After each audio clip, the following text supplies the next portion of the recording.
Well, happy Memorial Day weekend, Frankmeisters. What's going on? It's been about a week or so since I've seen everybody. How's everybody doing? How was your holiday Sunday? Hi, guys. What's going on? Just had some things on my mind about Bridge Guy and some other things that I wanted to discuss tonight in regards to Robert Ives. So let's go through the chat here and see what we got in here. What's going on, Roxy? Nomad 63 homegirl, what's going on? One of my favorite women, Purdue RN. Marbles, good to see you, D. Sam Ray, hey buddy, nice to see you again. Thanks for coming in. Copper Horse, what's going on? Miss Deb. Let's see who else. We got Tech Death Hippie. What's going on, young man? How's the dad doing, man? Bird Blue 24. Marine, nice to see you. Mike Ursay. Ezra, or how you pronounce that? Sorry, guy. Me, Charlie. Good to see you. Jinx. There's the crazy Kentuckian. Cody, WWE Fancocks. How'd you like Clash of Champions yesterday, buddy? I watched it. What's going on, DD? Good to see you. I'm going to put the link in the chat because Thomas Frost is going to come up here with me. Give me a second here. Oop, what did I do? Copy. Oop, copy. Wait on Thomas. Paste. Let me message him real quick. Tell him to get the link out of the chat because for some reason I'm not able to send it to you. What's going on, Freckle Joy?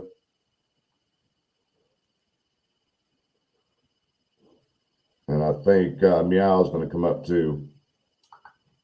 Polygraph, good to see you. Jill Mosier, good to see you. Mustang, good to see you.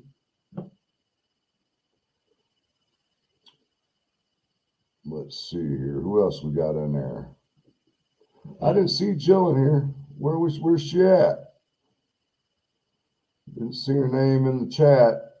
But if she's here, what's going on, Jill?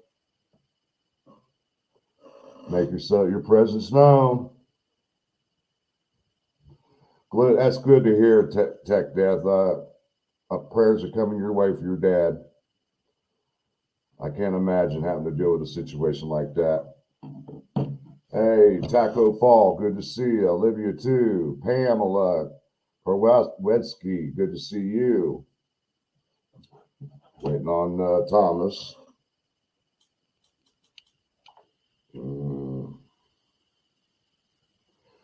Let me put this link in here one more time.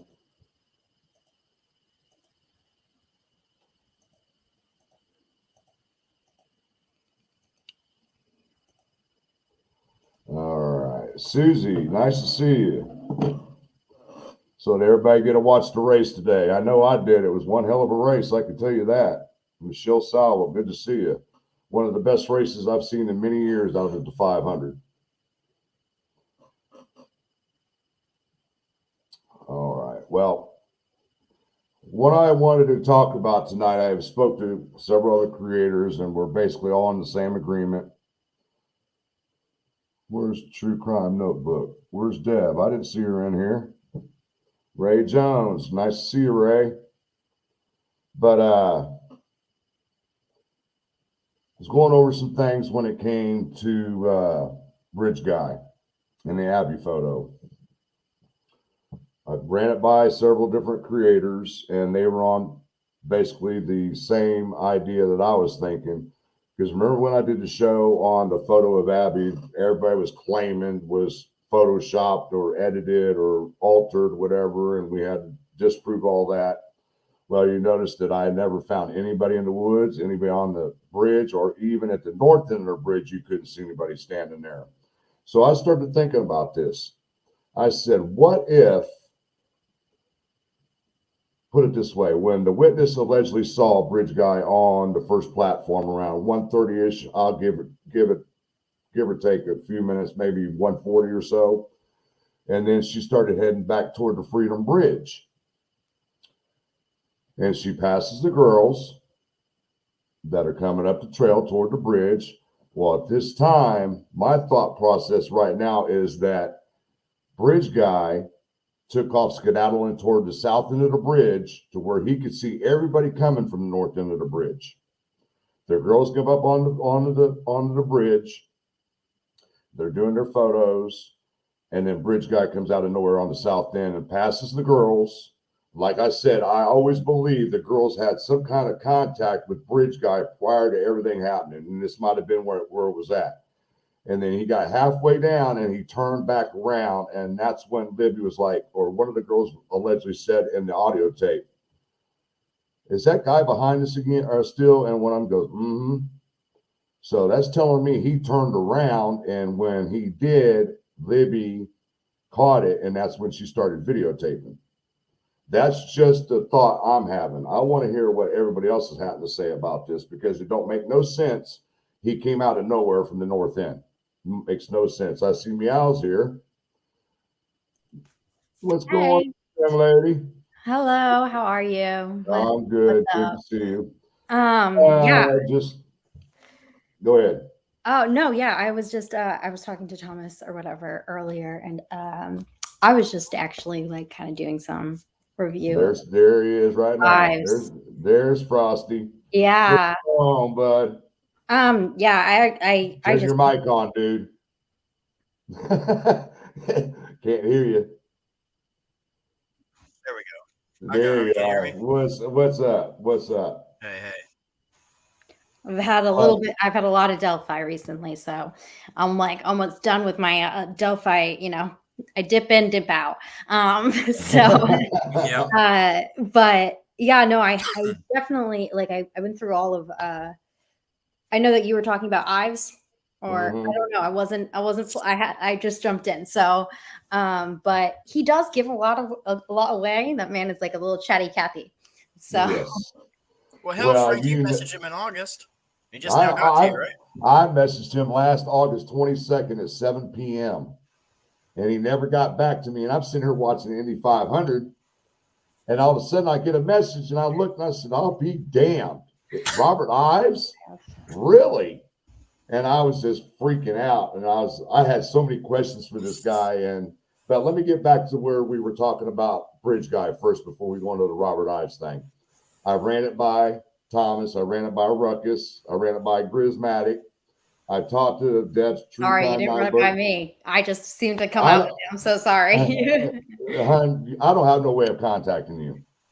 So no, I'm so sorry that I just like came out with that. Well, then I spoke with True Crime Notebook, and she has the same idea, but she also has another theory that could have possibly happened too. So, and she was thinking maybe he was hiding off in the woods on the north end.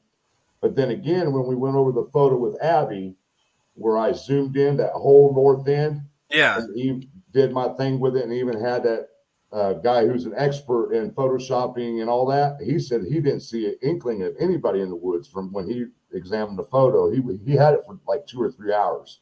Then he got back with me and gave me his thoughts. So that's where I was thinking, what if when that lady left the bridge, when she saw him on the platform and was walking back toward the Freedom Bridge, and she allegedly passed the girls, she thought might have been the girls, I should say. What if Bridge Guy went ahead and skedaddled to the south end of the bridge and hid to where he could see everything coming from the north end to where he knew exactly when to what about the 505? You can see everything from the bridge. The 505 too. He might be ducked off down there. Yeah, but you know how fast you would have to get back up to 505 and then back Not up that hard. It's much faster to get back up than it is to get down. I don't know about that, because I've been there 3 times and I had a hard time getting back up, man. I was like, damn. It is hard. It is a little bit hard because it is an elevation. Yeah, so, but then what if he was hiding at the south end and was watching everything? He knew the girls were coming because he was allegedly watching his ticker, which we basically all know he was following the girls through Snapchat or whatever he was Okay, doing. well, Go I ahead. don't make Go assumptions. ahead. Well, I mean, that's speculation. We have to say speculation or rumor, Yeah, you yeah. know, and I use that word constantly because we just don't know. But just for speculation, think about it. If he was standing at the south or down at the south end, their girls got down close to the south end, and he comes out and passes them. I've always said I felt like the girls had a run-in with him prior to them being abducted or kidnapped. Could this been the time that they ran into him? Because remember, the audio allegedly says one of the girls asked, "Is that guy still behind us or following us?" Whatever was said, and one of the other girls said, "Mm-hmm." Where And did that's it when say that? It says in the PCA. It says the believe. gun.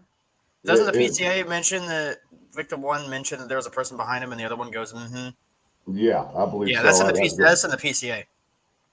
Well, and Which then was new at the time. The he's behind me part wasn't necessarily new, but whoever replying was new to me at least. Yeah.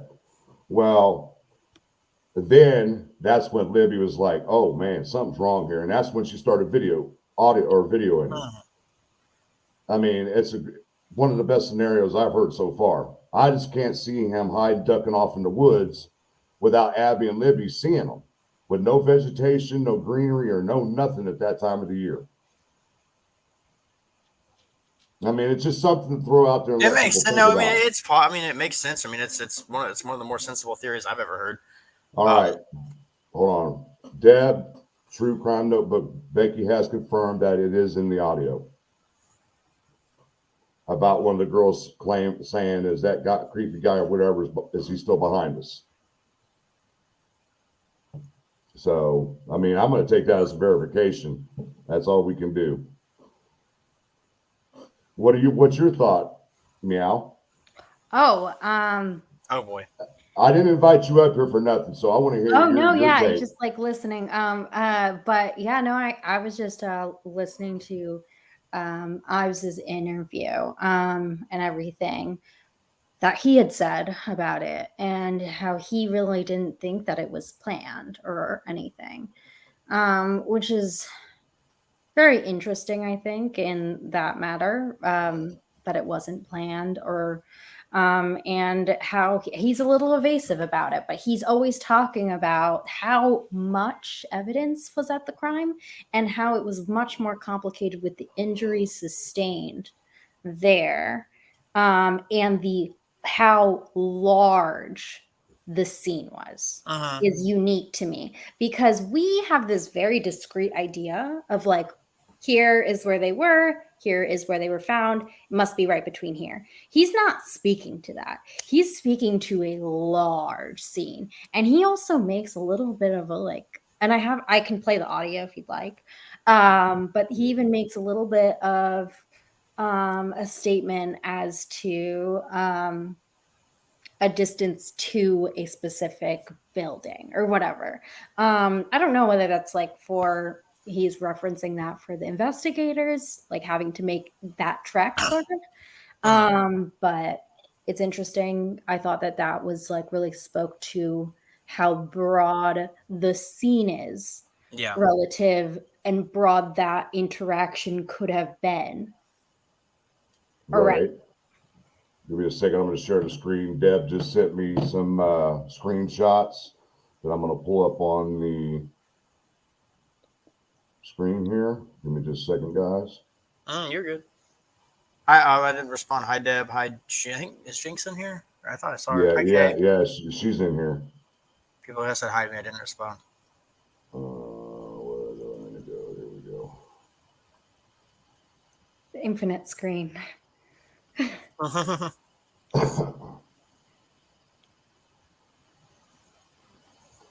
right. Also, I do think that Ives is very much leaning on serial killer. Ives is very much playing up signatures. He says 3 signatures at least. Well, hold on. Let's take a look at this before we go back into Ives. This is what Deb's. This means the killer did something unique that was not necessary for the commission of the crime. I asked him straight out, could there have been 2 killers? He said, no, I don't think so. This is one person.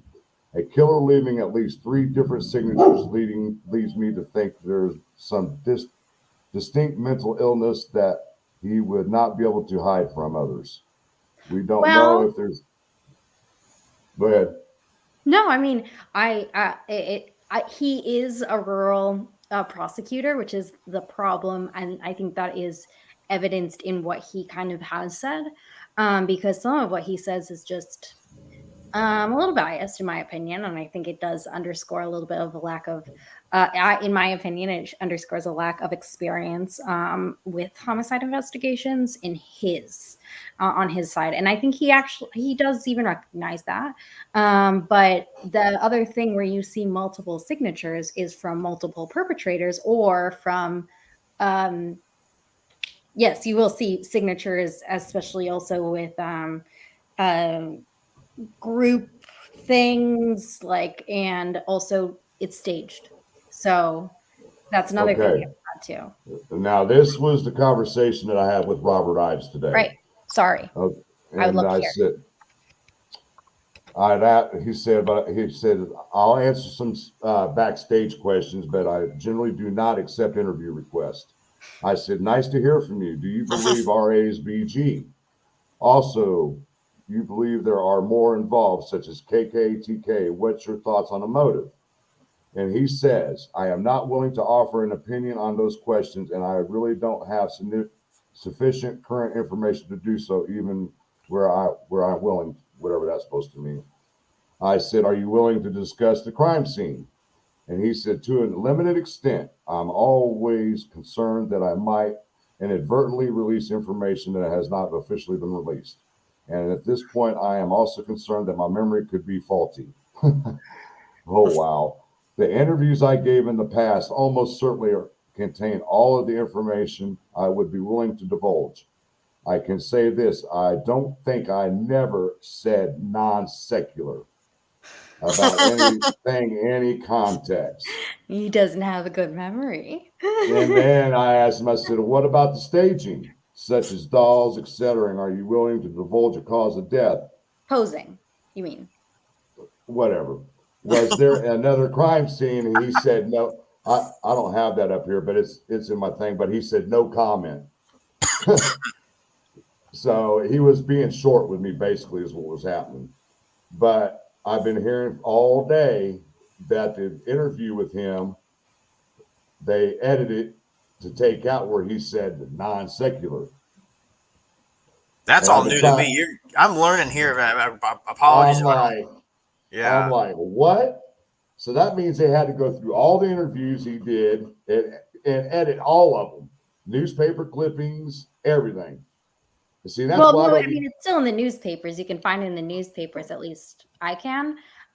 It just was, they had to, it was on the Delphi behind, or Down the Hill podcast, sorry. The Down the Hill podcast where he had mentioned that. But he divulges a lot in that time. Right. But it was just seemed kind of odd to me that he would say that after he's on camera saying it. Why would you change your story? Did somebody get to you, or somebody say something to you, or what was the circumstances of why you're backtracking on what you said? Well, is that something that, like, we can't kind of assume, because they make so many religious statements when talking to the killer? So that almost seems a given. They're pointing to it being non-secular in their little vague statements. Like, they've already kind of go ahead, speak it. No, they're kind of already making it out to be a very, like, with the Shack, a very religious evangelical book. It does not resonate for someone like me who's not an evangelical. I'm very confused by it. The movie itself is very religious, and especially it's talking about a very specific religion where you have to, like, understand, like, the Holy Ghost, like all of the Holy Trinity. And so I think that they are speaking to some. Well, I think that maybe the BAU has profiled perhaps someone that is much more religious in ideology. where they would be perceptive to something like that. Right. And CK right here, she says, I always said he was already on the south end. And now I'm starting to picture that he was already on the south end just from the Abby's photo. It's not far fetched. There's a lot more crazy theories out there. I mean, that's just No, adding I always a little thought bit. that was probably the most obvious. Right. And if you look at Abby's photo, if you look at the north end of the bridge, people think that there's somebody standing down there. I got something for you on that one. Give me It's the just a second. fucking. Sorry, I mean to cuss. It's the. Oh, hold on. I've got it right here. Okay, you're good. You got it. Let me find it. There it is. Sorry, I didn't mean to drop the F-bomb. All right, I got to share my screen here. Give me just a second, guys.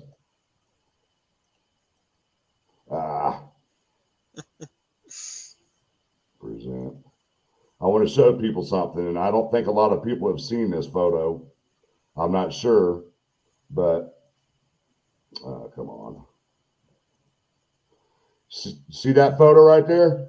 That's what you're looking at from the south end of the bridge. I've never seen that photo.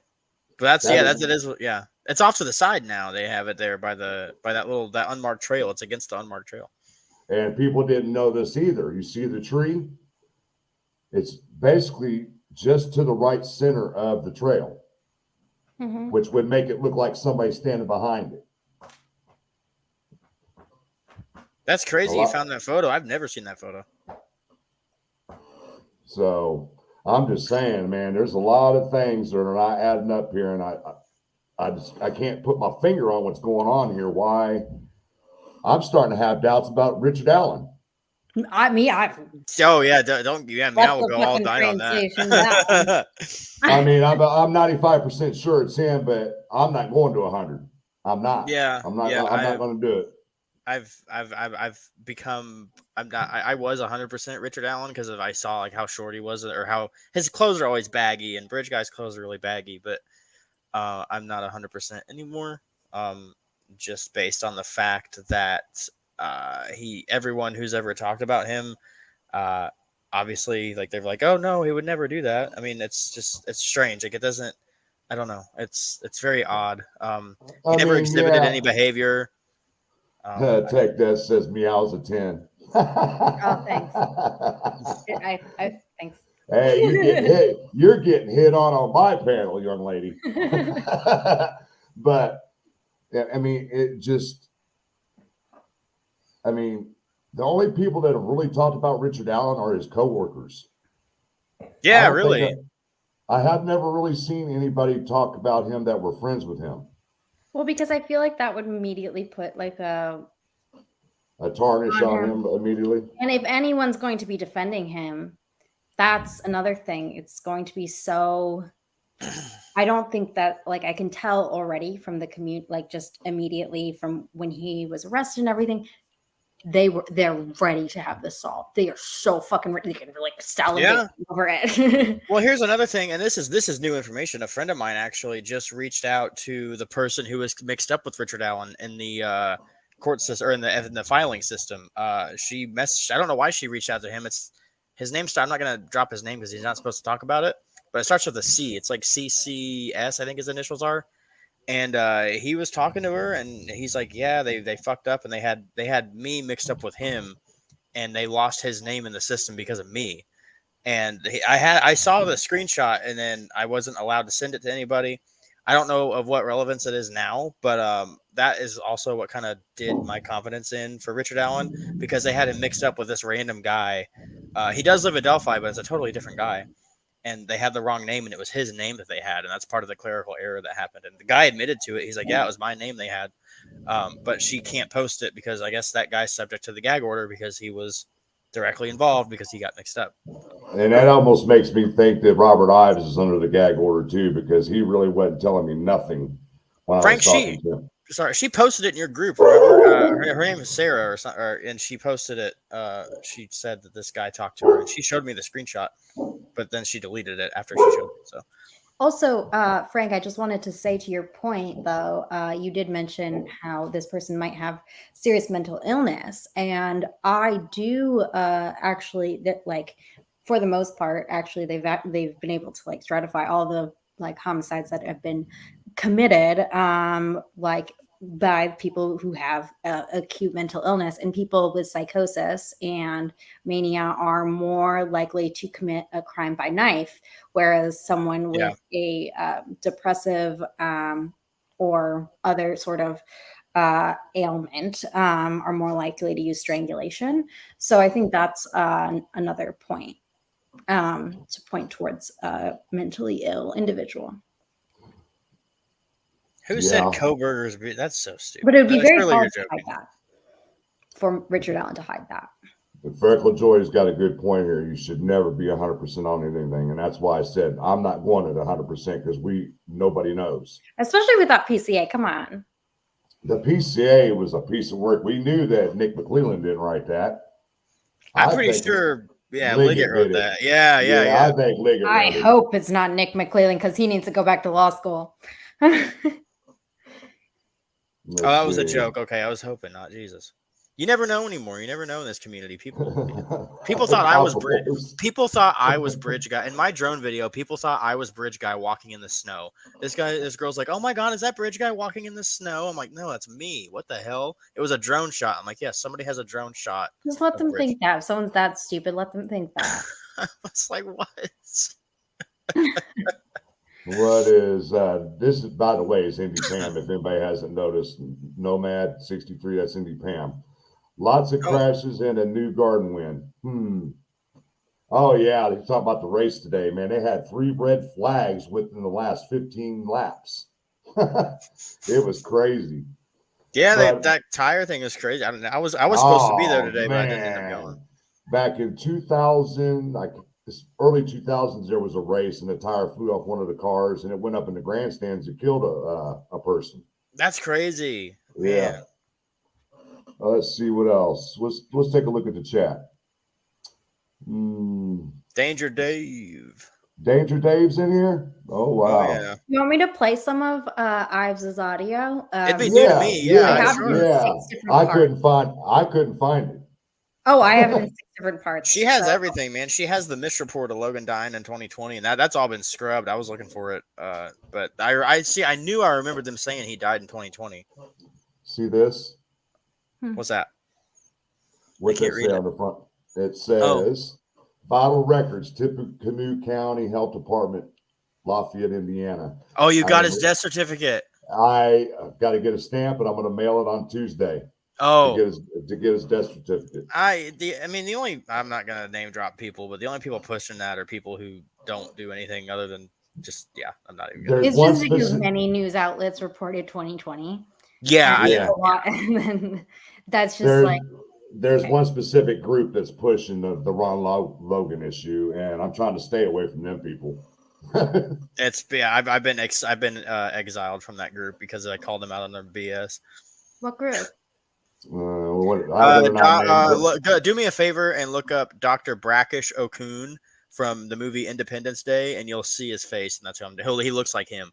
That's who I'm talking about. I'm not going to name drop him just out of because his minions are probably. I don't like drama. I'm a no drama mama. I'm not naming anyone. We're not naming anybody. I'm just saying. No drama mama. Okay, thank you. Mustang believes. We're quoted as saying that the sorry, this is the Ives thing. Or the crime scene was odd. What do you mean by odd? Well, in one sense, any murder scene is probably odd. But again, this is where I have difficulty because I'm not sure what all's been released. There were a variety of things at the scene of the crime where I guess I would ask you to talk to the state police about that. They have to decide what's going to be released and what's not going to be released. It was just not your normal, a person was killed here crime scene. That's probably all I can say about it. Maybe you could answer that in a more general way without being specific to this crime scene. We have our ideas about what a typical crime scene is. A person was shot in the head. The bullet casing is here. What in general to you would make an unusual or odd crime scene? I follow along with your example. The very first case I handled as a prosecuting attorney back in 1988, a fellow shot his wife in Deer Creek, Indiana, and he pinned her up against the refrigerator, shot her in the back of the head. She fell on the floor. He shot her twice more in the chest. So you had a dead person with 3 bullets in them. They were dead. He was seen at the scene, things like that. All I can say about the situation with Abby and Libby is that there was a lot more physical evidence than that at the crime scene. And it's probably not what you would imagine, where people think that I'm talking about. It's probably not. And so because of unique circumstances, which all unique circumstances of a crime are a sort of signature, you think, well, this unusual fact might lead to somebody, or that unusual fact might lead to somebody. And I wish I could tell you, but again, that's up to the state police. There was nothing that seemed similarly identical that you think, well, this is modus operandi. I don't know if you're familiar with the term modus operandi, where sometimes criminals will commit a crime in such a way that it's so distinct that it acts as a sort of signature for them. Was there a signature in this crime? Like, would you characterize something as a signature, like without telling us what it is? I would say there were 2 or 3 things. I'd say at least 3. Asking Bert. So that's where he talks about the signatures. I asked him about signatures, if there was dolls or anything out there, and he's like, no comment. I remember that one. I remember staring at those trees, and I was like, I really wish I saw the dolls. Yeah, I mean, and then you got these people that are, we don't know, I believe they were, but these helicopter footages, they were doctored. They had to have been, because they had to have been, because that great big doll sitting there, I just like, there ain't no way. He had time to blow that thing up or whatever he had to do, move the girls a few feet, try to find her phone, whatever he was doing down there, or trying to find the bullet that he discharged out of his gun. I mean, he didn't have that much time. I always thought, I was like, did you think that he had the dolls on him? Or like, there ain't no carrying him around? There ain't no way. God. And another thing that really bothers me is this bloody muddy witness. Let me ask everybody in the chat, and even Meow and even Thomas, if you were just committed a murder and you're covered in blood, would you be walking down 300? No. Yeah, unless you're in a acute state of psychosis where you're not even self-aware of where you are in space. But yes, exactly. In broad daylight, I mean, at 5 p.m., it's a little bit like going down, but you could just wait 20 minutes. I mean, even the dumbest criminals wouldn't even be that dumb. Mm-hmm. I mean, and why come on. all the way over there? And people give me shit for my video where I walked out of the cemetery and I called it the escape route. I didn't say 100%. I was going off the PCA, and the PCA infers that he walked down 300. I was copying the PCA. I don't 100% believe that he walked down 300 north. I think he skirted along the trees in the field, but then eventually you run out of space. You guys know what I'm talking about. Yes. Whenever you hit that corner where that Brad Heath guy or whatever, he lives somewhere over there. You go past his house, and then that corner, all your cover runs out by the train, the train car. I love how Brad puts himself right there too. I know. It's a horse. Yeah, that's the bad thing right there. You put yourself at the scene, and I'm like, oh my God, what are you doing, Brad? But the thing is, why would Richard Allen volunteer information that he's at the scene? Like, he volunteered that. This isn't necessarily something that was discovered. So if he did know about the crime, he would have put himself not there. Right. Right. So, I mean, there's just a lot of things. I still feel like me and Thomas were talking about this, and me and Meow were talking about this on your live last night about, I still feel there's a possibility that somebody in a higher position's involved. Yeah, sure. And they're trying to figure it out who it is. Oh, yeah. So Doug Rice, was it? Didn't Doug Rice think it was McCain, Dan McCain, or one of them? No. Okay. He didn't seem to. I mean, what Doug Rice seemed to have been saying from his thoughts, there was like a whole thing about I forget his name, but there's this guy who is known. His name has been, is like really just, oh my God, what's his name? They showed one of the witnesses a photo of this person, and this person said that they look awfully like that guy. Oh my God. Can someone in the chat? Does someone in the chat now? Oh my gosh. I'm going to have to find it. This is going to drive me insane. But you know what I'm talking about? Let me read this real quick. I have never hunted, but when I lived in Oklahoma, there was always bloody hunters everywhere. But you got to remember, Freckle Joy, the hunting season is well over before February in Indiana. Yep. They did say the girls were hunted. Thomas Yeah. Bruce. Who's that? Who's I don't that, know. Sam? Never heard that name. I've heard that name, but I just don't know where. Is that who you're talking about, Meow? Thomas Bruce? I'm finding it right now. 1 second. Oh Lord, we got the drama. We got the drama mamas in the chat. Deb's True Crime Notebook and support with Steffa. Uh-oh, what happened? They're joking around in the chat. Oh, I was gonna say, uh-oh. I don't know. She didn't say it was Thomas. She denied Thomas Bruce. She shook her head, so maybe it's. I'm reading the chat, guys. Sorry, trying to keep up with everybody because I know, dude. Your chat. lives are doing really well. That's awesome for you. Just gotta give you props on that. Yeah. You know, I mean, I have spent a lot of time, even though I've only been going on 2 years on this case. It took me a year to catch up on 6 years worth of information. It's a lot, man. I'm still learning shit. I've got a brain like a sponge. I got a photographic memory of everything. You know, half the time I don't even need to look up anything, but there are times when I do, you know, to try to recollect what was said and what was not said, who said what, and things of that nature. Yeah. No, you're a lot better at it than I mean, I'm not new. Like, so I remember. I don't know. Do you remember whenever? Were you in Indiana when it happened, Frank? Like in 2017? Yeah. Okay, yeah. So you probably remember when it happened. I just didn't. My brother tried to get me into it in 2020, but I was still in college. I didn't have time. But then I got into it this past fall, and after he got arrested. But I don't know. Back at that time, I was still basically new following the John Bonet case. And when everything started drying up on that, I started looking at other things and just watching other people's shows, but I didn't interact.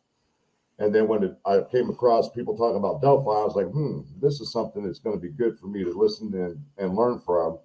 And here we are today. So it would suck once it gets you, doesn't it? Yes, it does. Mm-hmm. You're not talking about Daniel Nations, are you, Meow? Daniel Nations lived in Martinsville. He lived under the bridge by the Morgan County Jail for a while. He was homeless for a minute. Wow. At least that's what I'm told. That's when I lived in Martinsville. I grew up in Martinsville. I don't know if you knew that or not, but yeah. Let's see what else we got in here. If anybody is generous enough to donate to the channel, here is my Cash App. Yeah, help out my man Frank. And you've done awesome rebuilding. Sorry. I also have a Buy Me a Coffee. I don't know if any of my subs or my moderators have that. If you do, would you please put it in the chat?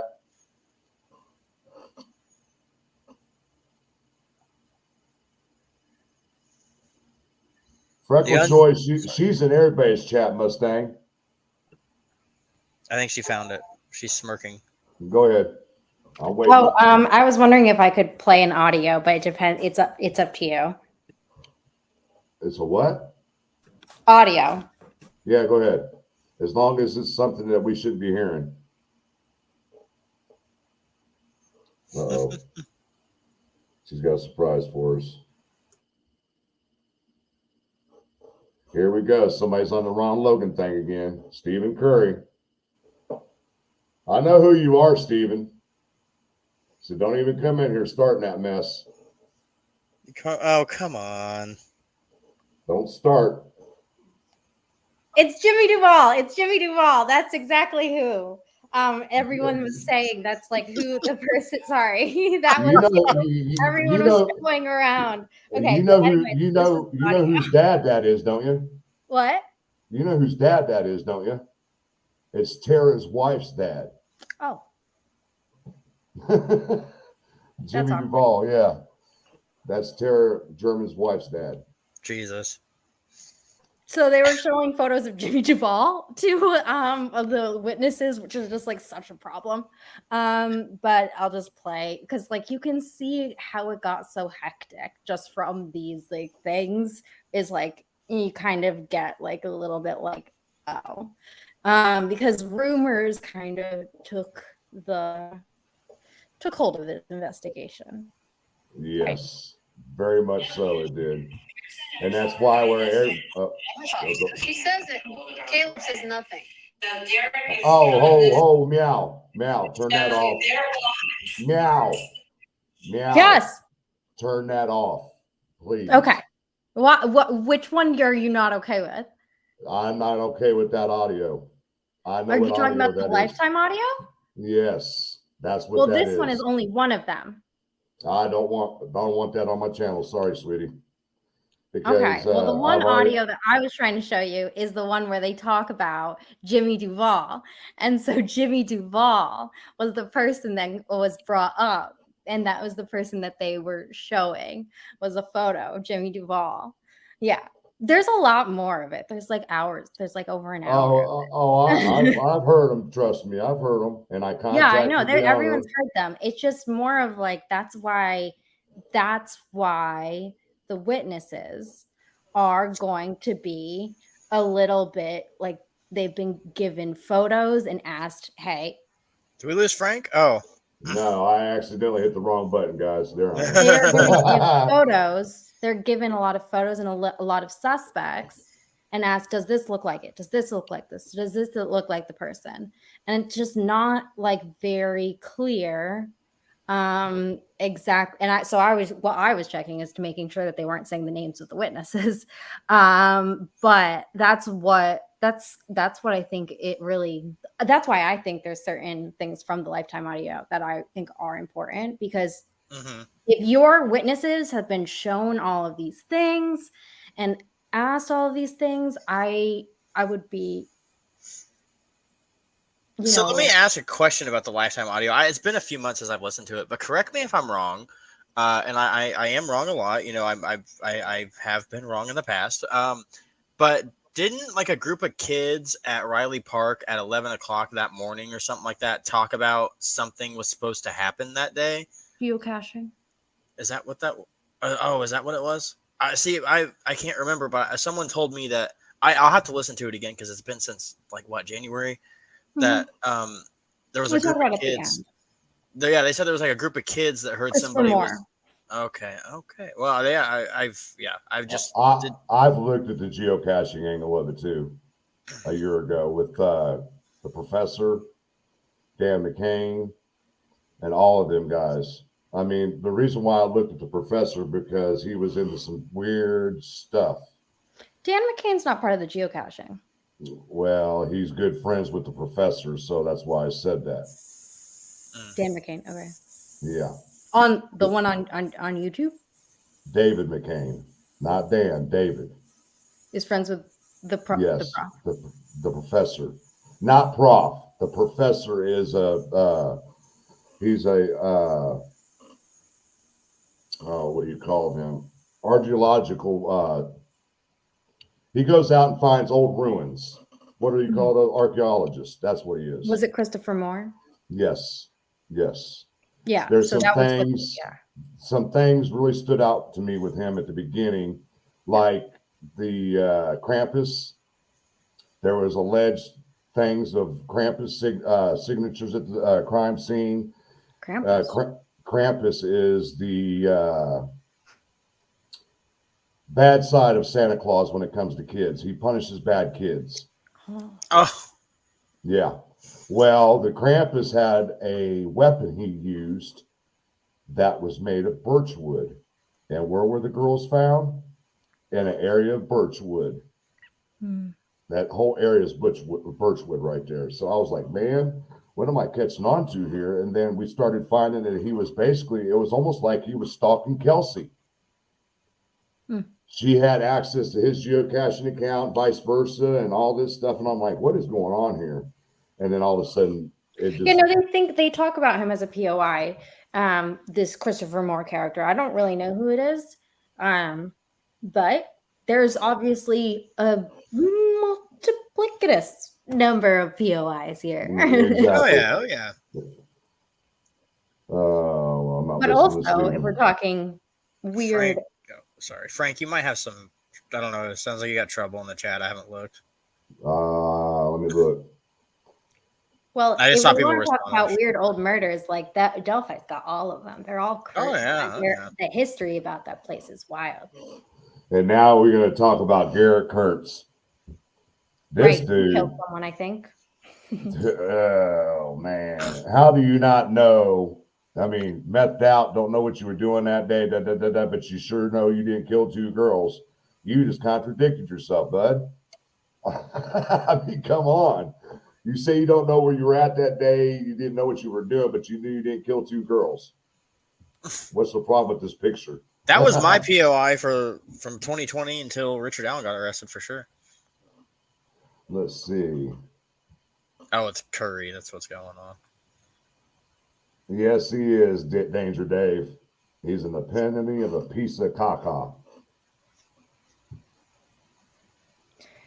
Too many shitholes. Yeah, Purdue, you're right. He is in play as a POI. Yeah, he was on Logan's property. I mean, Ron Logan was a very unlucky person if he wasn't involved. That means he had 2 killers on his property if it was Richard Allen, you know? What are the odds of that? I mean, I still go back to Ron Logan. I do, because of some of the things that he was saying in the interviews, like they tried to set me up like he knew that he was, I feel he was led away from his property for a reason. And he got that 209 call still to this day bugs me. Who was he talking to at 209? To where they lured him away from his property at a certain time. And then when he does the interview, that son of a bitch tried to set me up. That's why they lured me away from my property. That's See, how someone reached out to me and sent me a name that said that he texted this person. This person texted him at 209, and I never, like, other people were looking into it, like that Chris Todd guy. I mean, whatever, but it wasn't him who sent it to me. It was another person who sent me the name. Allegedly, he said that he found who texted Ron Logan. And then Chris Todd said he was going to handle it from there, but I never heard anything after that. So I don't know if it held he's any in weight. he's in our chat right now using an alias. Oh, Chris Todd. Yes. Oh yeah, I thought as far as I knew he was done. So. Oh, what happened to Meow? Did we lose her? Yep. Something happened. Up there she is.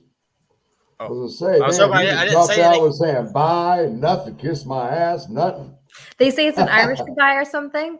All right, let's see what Duke Nukem has to say here.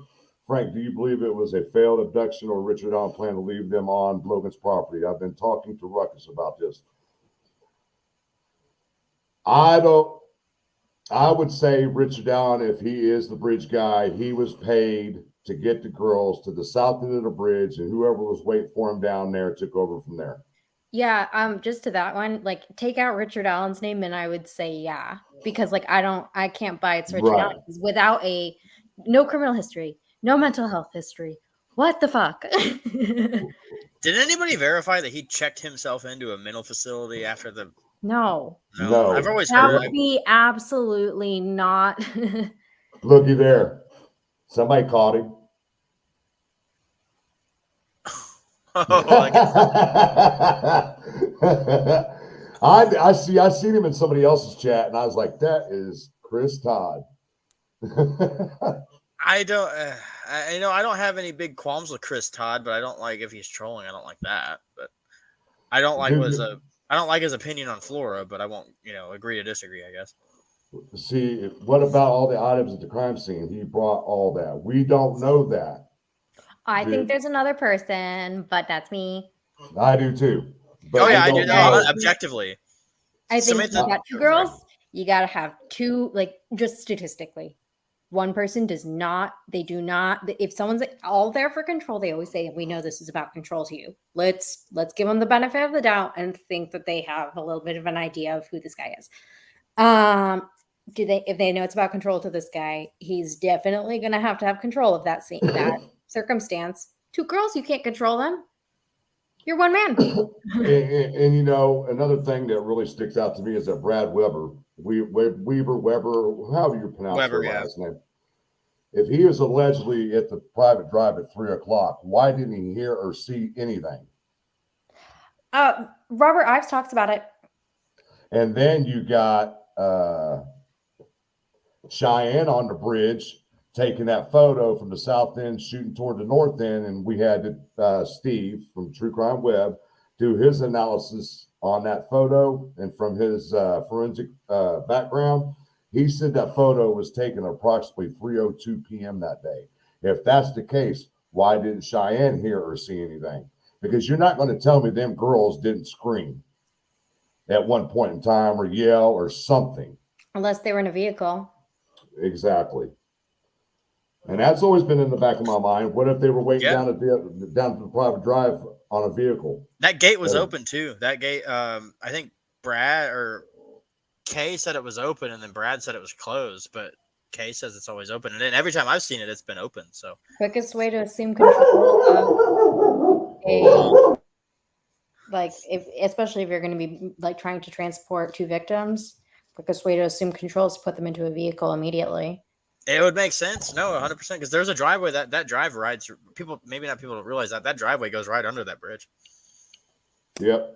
There are so many excuses and things you have to overlook and try to find innocent explanations for which you can't. To believe Ron Logan had no involvement whatsoever. In fact, remains he has no alibi. I feel like. Go ahead. No, I just feel like he had such a big property. Like, I mean, I remember when I was like a kid, like there would be like, I don't know, like there was like once there was just like a lot of like things that you can't really see necessarily that are happening on your property unless you have like cameras all over your property. Somebody said, where was that? And he's an alcoholic. And they still don't have cameras. They never put cameras on that property even after that, which is crazy. The man's an alcoholic, though. So yeah, see, I don't know. I used to be in the Ron Logan never had anything to do, but I think he knew after the fact. I don't think anyone can ever convince me that he's bridge guy. He was in jail for literally drinking and driving. Don't they wanted it to be him? That for his last few years of his life. He only actually spent. He didn't even spend that whole day. They ended up releasing him on house arrest because of the circumstances. They wanted it to be him though for a while there.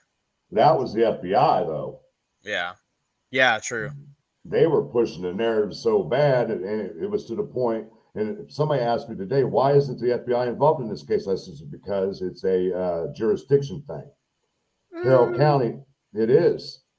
They have to be asked to be brought in. No, yes. In some circumstances, unless they are investigating law enforcement or public corruption, that is a fact. So they can do that.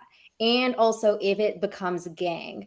And so the other thing about the gang task force is they were working with, they actually accidentally found a serial killer in 2022 that the I-80 killer or something, they accidentally found him by genealogy. Why would the gang task force accidentally find a serial killer of two girls that were actually Jane Doe's? The family didn't even know that they were dead. They didn't have any pressure to do all of those genealogy tests. So that was kind of strange. I almost thought that was like an oopsie, trying to maybe solve this case or another case that the FBI is working on. And see, yes, Honeybee, there are speculations and hearsay from other people that Ron Logan was violent toward women. He has never been arrested or convicted of domestic violence. Never. From what my research, there is nothing related to him when it comes to that. It's all been drinking and driving. Because he's got several of those. Oh, yeah. Let's see, what is Freckle Joy? He knew the people who dumped those girls, and Fouts does too. See, I have a feeling that Ron Logan knows more, did know more, and he took it to the grave with him. That's just how I feel. Mm-hmm. Yep. I mean, making a statement on national news, they tried to frame me. Like he knew something, you know what I'm saying? Like he knew that somebody was luring him away, and he's like, them sons of bitches. They tried to frame me. without Never named using him. the overtone on the news. And then he got him secretly recorded on an interview without camera saying that it was Garrett Kurtz who tried to set him up. I mean, so there's so many angles at this case that we need to look at. We can't just pinpoint down one angle. Everyone has drama. Everyone in this little town has this niche little Yeah, drama. that's crazy, isn't it? Oh, hold on. Purdue had a question for you, Meow. Let me find it. If I'd been on the trails or if I'd been on the property, yes. Okay. Trespass the fuck out of that. All three of us have now. Hey, can we tone it down on the overtones, please? Sorry. You're fine. They won't monetize your channel if the all that's No, going I know. on. I'm so sorry. I got a potty mouth. Let's see. Meow. Purdue's got it for you today. Has videos of her out on the trails near the scene. You got videos. Do you got videos? Mm-hmm. Yes or no? Mm-hmm. Yeah. Okay. I do. I also took the 505. I took the 505. I just didn't get to Weber's property because the bridge was taken down. I was so upset about that. Let's see. You were gonna walk across that thing? Oh yeah. I am not afraid of heights. Hell no. Yeah, Frank Frank knows what's up. I have no fear of it. None. Let me tell you, the first time I was ever out there, I walked about 5 steps on that bridge, and I looked and I turned around and said, F you, somebody else can do this. And got There's right something off wrong with my brain. I have no fear of heights. Well, I have epilepsy, and I was like, oh no, panic attack going to set in. It's going to kick a seizure in, and right off the edge I go, and that's not happening. So I got right off there. All right, but they searched his property twice, and nothing was found pertaining to the murder. I agree that he probably knew after the fact, and as of 2022, he's dead. So also, yeah, he took a dozen search warrants. We only know about Ron Logan and the bicycle bridge and Keegan, right? no. Which other ones? What? How do we know all 12 search warrants that I know of 2 or 3 other ones. Okay. Treasures in the Woods is a place that you can go buy hunting gear, geocaching equipment. It's right. It was in the same parking lot as JC's bar at one point in time, and they also did a search warrant on everything computers right by the marathon station. But okay. So specific search warrants pertaining to this case. They talked about a lot of search warrants in terms of evidence too. Which I found very interesting, but they won't really release all of that. Which is, I mean, I just would like to know. I'm a nosy, not neighbor. But I would like to know who else had who had a search warrant and what brought them to the bicycle bridge property. Just 2 days after, wasn't it? Yeah. And then they immediately hiked their way back to Ron Logan's.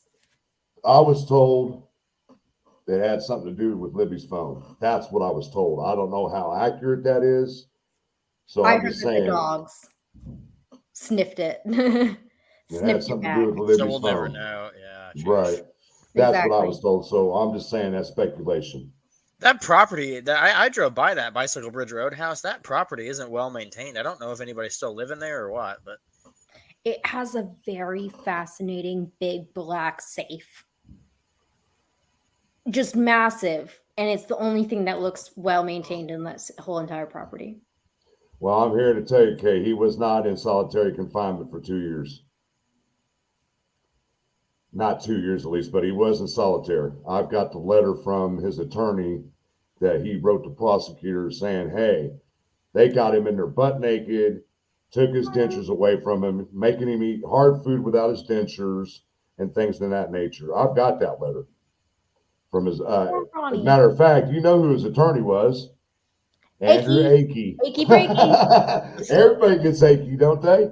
I mean, look at, if she is the muddy, bloody witness, you know what I'm talking about.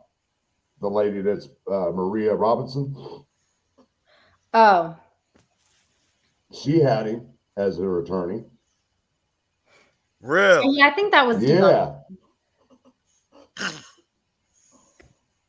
right? The Robinson thing.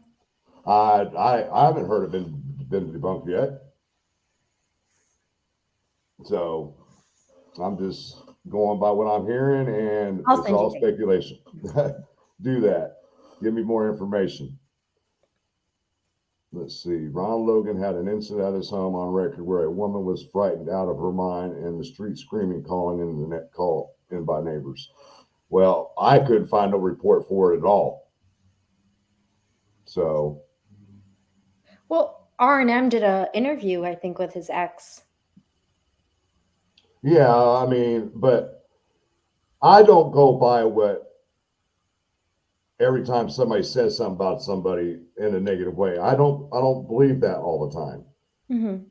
I mean, just hypothetically, meow, if me and you were seeing each other and you were pissed off at me, I wouldn't say you would do this, but you can go telling everybody, well, he used to beat my ass, drag me out of the car by my hair. You know, I'm not saying all women do that, but there are women who cry wolf. There are. Sure. There's Oh, yeah. men do the same thing, Mhm. you know? So I tend not to listen to anything like that unless I see a police report or I see a case that's been filed. Let's Because you just don't know if it's true. say it's possible, because I don't want to ignore what she says either. Right. Like, I that's totally another agree with thing. what you're saying. We can't ignore it, but He don't can't say defend so- himself. right, exactly. And don't say something unless you got absolute proof of it. You got pictures of when he beat you up, or do you have a witness that was standing right there when he was dragging you out of the car by your hair? Things in that nature. I want to see proof of all this. You can't just accuse somebody of something without having evidence. Yep. I agree. If Ron Logan is PG, do you really think he would leave the girls on his land? Hell no. He ain't that Yep. stupid. He might have been an 80-year-old man and a drunk, but he ain't stupid. He was in good. That picture of him holding the puppy. He's in a lot better shape than I thought. Ron Logan wasn't no dumb man. He got away all those years of drinking or driving on a suspended license. And the only reason why he got caught up is because somebody snitched him out and said he was on camera at the transfer station. That's the only reason why. If that person would have never came forward, they would have never had that video, I'm sure. That's just my opinion. Okay. Ron Logan lied about every single thing related to the case. There's no way he didn't know what was going on his property. That dropped the ball on Ron Logan, even after they knew he was lying about everything. Hi, Rescue All Dogs. Nice to see you. Let's see. This is for you. This is interesting. I like to see like your little niche of this Delphi world. I'm just saying, because this is like the mergers Yeah. of Ron Logan. This question's for you. Oh, was the safe large enough for two girls? Do you want me to have you seen it? I've never seen it.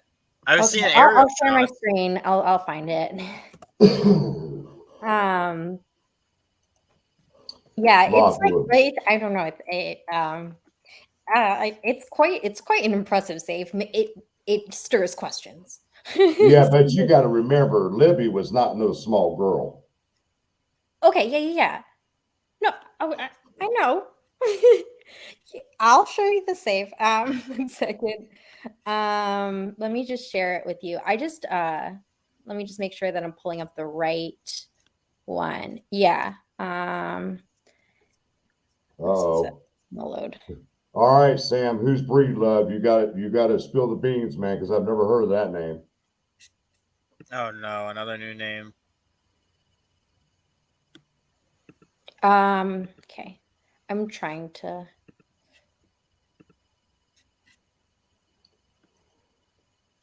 Ron Logan admitted to having guns in his house to the officer when they took him home after the interview with police. But he didn't admit to 40 cal. No. Oh, Meow wants it up. There we go. That's quite impressive. That's a safe. Well, that looks like an out. Near Yeah, it looks like an outhouse. Yes. Oh, maybe that's what it is. I just found this one very interesting because, like, I mean, it shows this one obviously. This is the where it was what was searched, and then, I didn't know what that was, but this gold little thing was very, I thought, fancy. But you know what was interesting at the bottom of this random thing? They talk about this comparison to this movie called Stand by Me. Great movie. Yep. Great movie.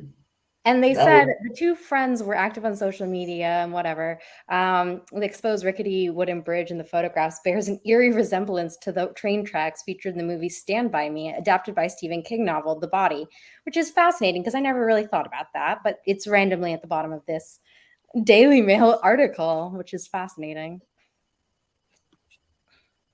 Correct, Kay. Glad somebody corrected it.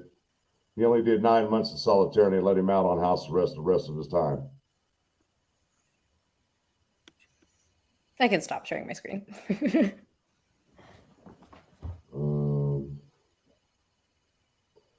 Let's see. I wonder if anyone's read that novel, but What novel? the Stand By Me novel? I've never seen Stand By Me or read the Such a novel good The movie. Body. You got to watch that movie. Sorry. River Phoenix. Great movie. Great movie. It's one of my Not really childhood 80s movies. Let's see. Purdue. I think Ron Logan found bodies afterwards, found out his protege, Garrett Kurtz, did this, ran water and orange cleaner over crime scene to remove evidence. My theory. Orange cleaner. Have you not seen Yeah. that picture? The orange cleaner cans out behind his house. Yeah, but do you think that was on the bodies? Doesn't necessarily have to be on the bodies. It was just to remove blood and stuff off the top of the leaves, and it washed everything underneath the leaves. Clean off any DNA, anything. Yeah, but if it was that used, was that found on the bodies? We don't know. Because that would put him there. And he also had a very long hose that you could run down there from the back of his house too. So there's another thing that people have to think about. But it I would be can't very just- clear if the hose had been used. That would be I- very clear. I think it would be too. I think it would be too, because you would see where it was being reeled up, it'd be dragging across the ground, you know. But I'm not going to take Ron Logan off my list. It's not going to happen until we get to court and nothing's been brought up about Ron Logan. If it's not, then he had nothing to do with it. Let's see. I think Lost Key guy hiked up to Ron Logan's house to ask to search, but actually told him about the killings. Ron Logan thinks, darn, I got to get an alibi. Pat Brown. Something about Pat Brown. He threw the name Yeah. Pat Brown out there, didn't he? Or is that? No, Pat Brown was the one who found the bodies, apparently. Oh, okay. Yeah. With the search group he was in. And People tell me that. Yeah, I've heard people say, "Well, Ron Logan made that up as a rumor." But No, Pat Brown found the bodies. okay, and I've never then, doubted Nobody that. even talked to him about it. That brings up the fact of the 758 call and the 1016 call. Somebody told me who Ron Logan was talking to at that time, and his name's been brought up in the chat already. Me and you talked about it, Thomas. Yep.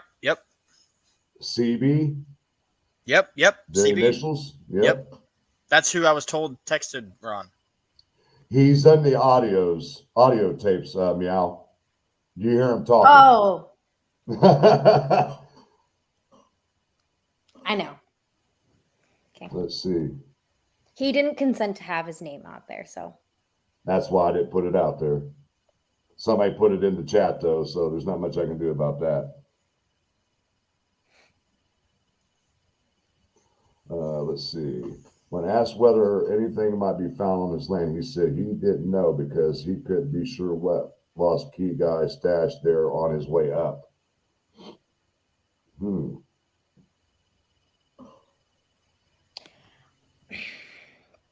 What did I miss something, Purdue? Wow, DGR, write this day and time down and we can share it with Steve. Tony Klein, Ron, and Alan were having a wild gay orgy and the girls saw them. Please. I'm pretty sure they would not even tell a soul. They'll be so confused. Oh, no. I don't know what Let's that see. guy's on. What the hell? Yeah, people are just Question. trolling. Question: didn't Doug Carter say something like, "If only the girls went left and not right"? No, he said, "Don't look left, don't look right. Just look at his mannerisms as he was walking up the bridge." That's what that statement was about. Bridge guy. Do not look at his face. Don't look left. Don't look right. Look at his mannerisms when he's walking. That's what he was referring to. He also made the statement that like that if he was that there was like nowhere that the girl, like they were very secluded, there was nowhere for them to run at the place where they were. And so he was saying that I tried to take the walk back, but I couldn't do it. Yeah, okay, you're correct. He wasn't worried about violating his probation. He'd been driving for Lord knows how long after he was convicted for a DUI. He was still driving, and they knew he was. They just weren't doing nothing about it. Well, I obviously like I don't I feel like mean, it's really bad taste for law enforcement to put him behind bars for saying that or for admitting to that, because now no one wants to come forward about the illegal activity that they were up to maybe that day. Mm. Or gonna hide evidence of things that they were maybe they're working up, maybe they were doing some meth, maybe they were cooking some meth, or maybe you know what I mean. They don't want, and they didn't want law enforcement to know about it. Maybe maybe they were a witness to something. If you act like that as law enforcement, I think that's very bad strategically, because you've just shown yourself that even though this guy is not involved in it, we're gonna plaster this guy all over the media and put him in jail for something that is kind of mild. That was a bad call in my opinion. You know what's so funny is they tore down one of those shacks or whatever right after the murders. That was on Ron Logan's property. Really? Yeah, it's no longer there. Really? Yeah. I've always heard there was a white shack, but I never had confirmation of They it. also tore down the CPS building quite Right. the McCain Right. Yeah. Yeah. They really wanted it, and they were like, no. That is an odd Feds place were for a like, CPS. absolutely not. Let's see. We don't know, but one bottle of orange cleaner at a horse farm is not necessarily out of the norm. Agreed. I would like to know about the fibers and hairs. I Yeah. have not found anything on the hose, Deb. That's why I always said it's speculated in the orange cleaner and all that stuff being used at the crime scene. So I didn't take a whole lot of thought into the hose because, like I said, if the hose was that long, there's going to be trail of it being reeled back up. Period. If anybody's ever got a big yard and you got one of those things that your hose was reeled up on, if they were using one of those, you're going to drag the hose through on the ground, and you're going to see that something was drugged. And you can also see like exactly when the hose is like wound up, you can also like see like where the dust settles on it. And it doesn't go back into that exact position. So you can see that it's been rewound. So in my opinion. Lockwood. Okay, no way. He can drive suspended without them knowing. But once questions about the murders, even though he was innocent, he can still get busted in a 10-year suspension. That was his motive to lie. Yeah, sure. And you know what he said at the end of I think his hearing, he said something about like, I didn't plan for 2 girls to wind up dead on my property, did I? And his attorney was like, eh. That was like his final statement to the judge. So he was kind of pissed about it. Now I know who CB is because Sam just told us who he is. But he didn't give the name, but there you go. Yeah. His mother dated Ron. There you go. All right, I'm gonna leave you 2 boys off to like go like keep talking. But you better look again. I don't see no boys up here. sorry, you two. You men. You men. Well, feel free to come up anytime you want. Of course. Thank you for having me. If you want to take my email down, that's how you can get in contact with me. I'll get it from Thomas. And thank you for having me. I'm gonna go watch my Netflix, and I'll be in the chat. All right, Okay. dude. Yeah, Thanks sure. for coming on. Have a Bye. good night. Bye, meow. Yeah, she's great. She's good at information. She's fantastic at it. Man, what trying to catch Lost up. key guy, alibi later unalived himself. No. What? He's talking about Nathan Miller. Nate Oh. Miller, the Delphi cop. Oh yeah, sure. That he was the yeah. You're right. Sorry about that. I misread it. Yes, it was allegedly his alibi.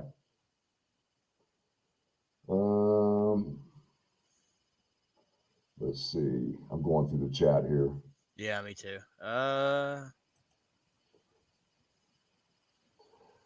If he was in jail that long, he would have talked. I for sure think he knew something happened. He did not kill them though. Agreed. That's what I think. I think he knew after the fact. When the girls went missing and they were found, he was like, them sons of bitches tried to set me up.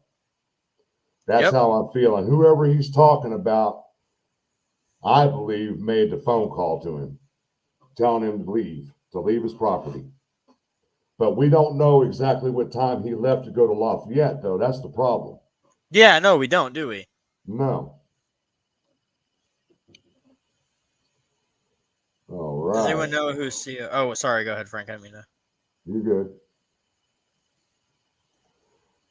I agree with you that DG said that at the end of the bridge, if they had only turned one way versus the other, they would have been okay.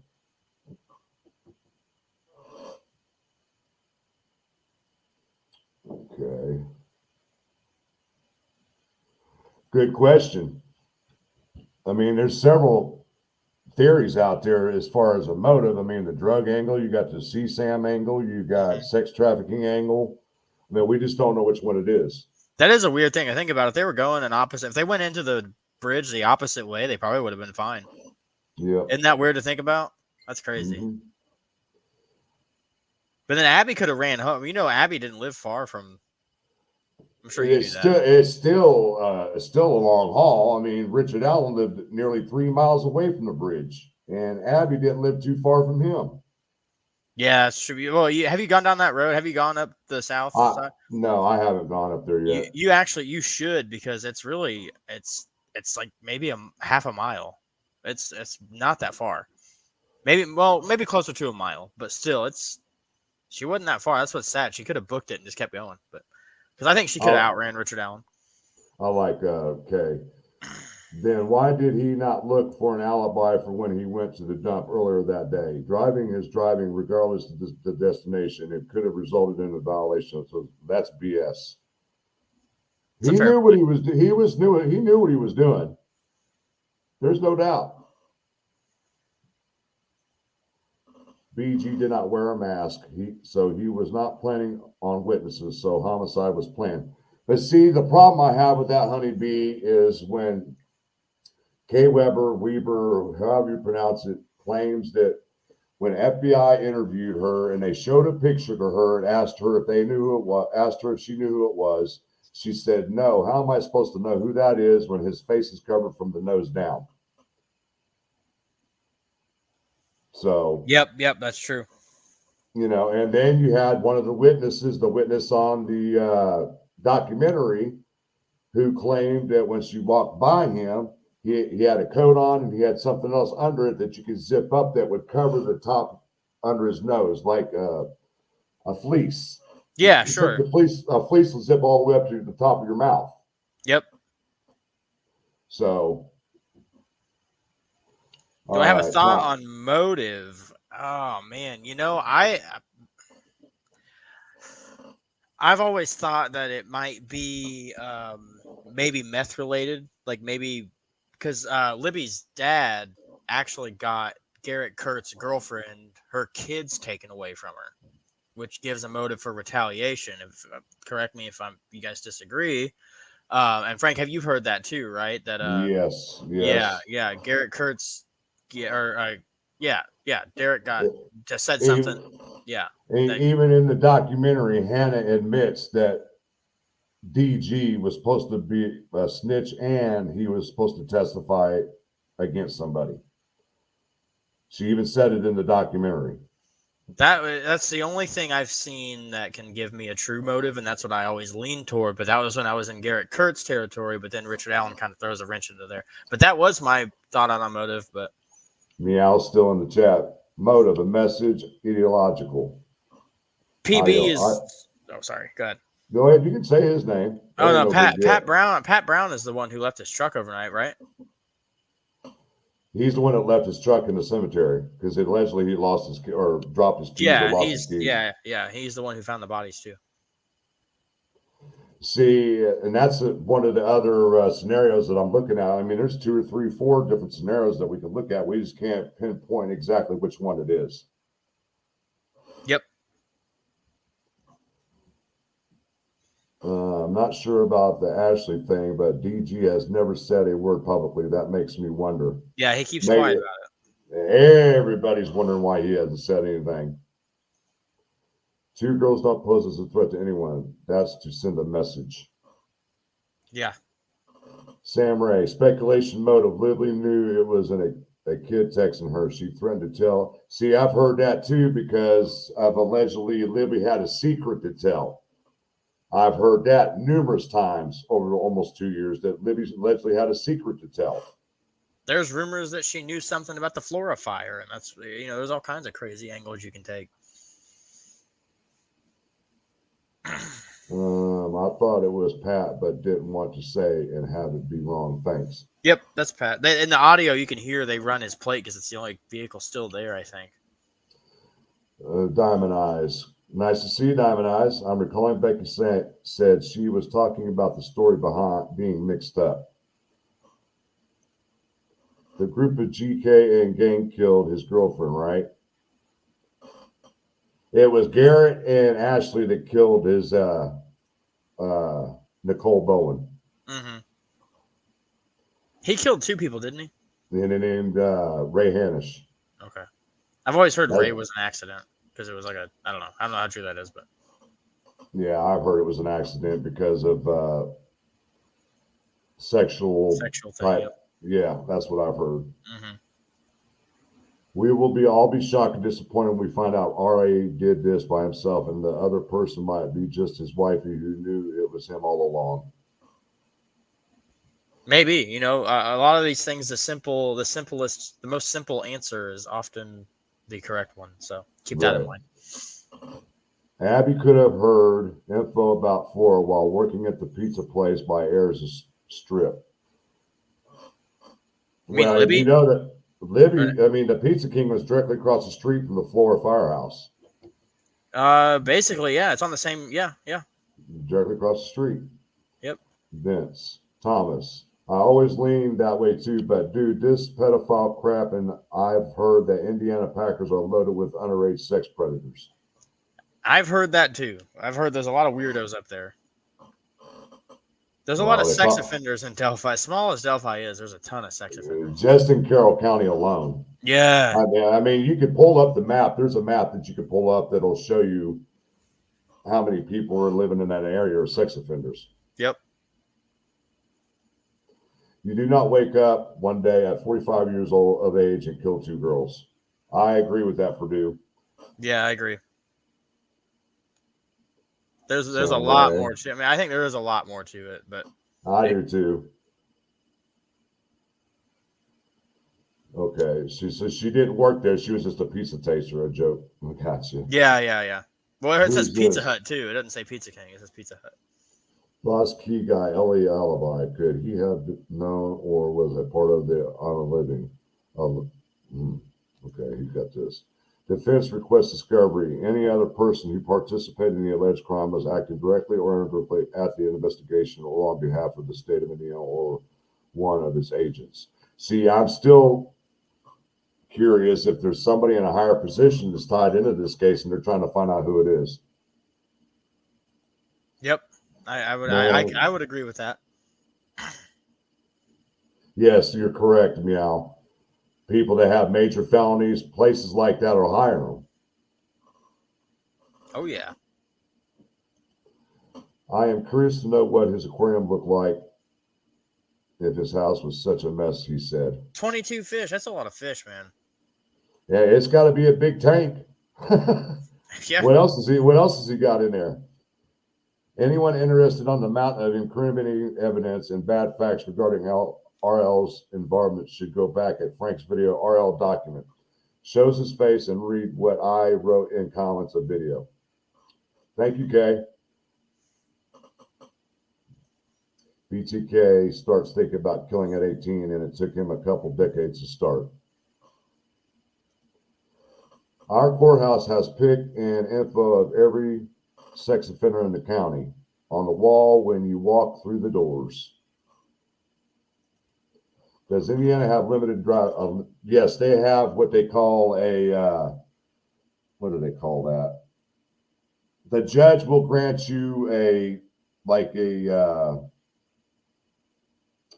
temporary driver's license just to go back and forth to work. Yes, there you go. Yep, you're correct. And I'm still wondering about that damn conservation officer. Something's just off with that, man. Because like everybody said, man, over the years, you can't tell me he did not see or hear the audio at least a dozen times over them years and say, hey, did you guys even see that report that I took? Now, that's what sticks out to me a lot, too. Mm-hmm. What's up with that? Right, dude. I'm trying to catch up. I'm getting blown up here. Something crazy's going on. But yeah, my phone's blowing up like crazy, too. Oh, I see it. Let's see. I heard JM interview recently, and she mentioned another law enforcement branch that was involved in an early Delphi investigation. Yes, it was. Here comes meow again. It had to have been IMPD, Indianapolis Metro Police Department. Yeah, well, that's weird that they were involved in it. All right, meow. Oh, she coming back? Yeah, sorry, I just saw a lot of Flora in the chat, and I just wanted to answer. Go ahead. That's the way to get her back in.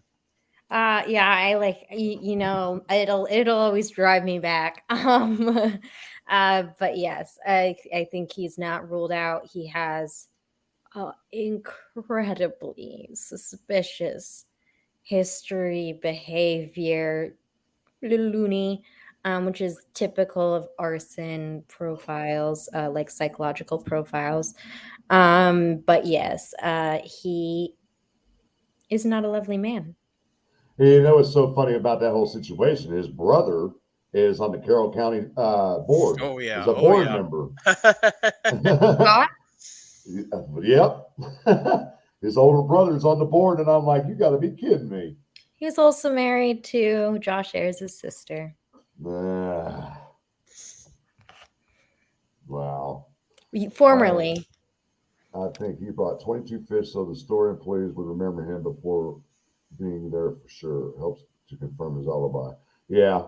And you know what's so weird about that aquarium store? They didn't have cameras. That is weird. In 2017, you don't have cameras?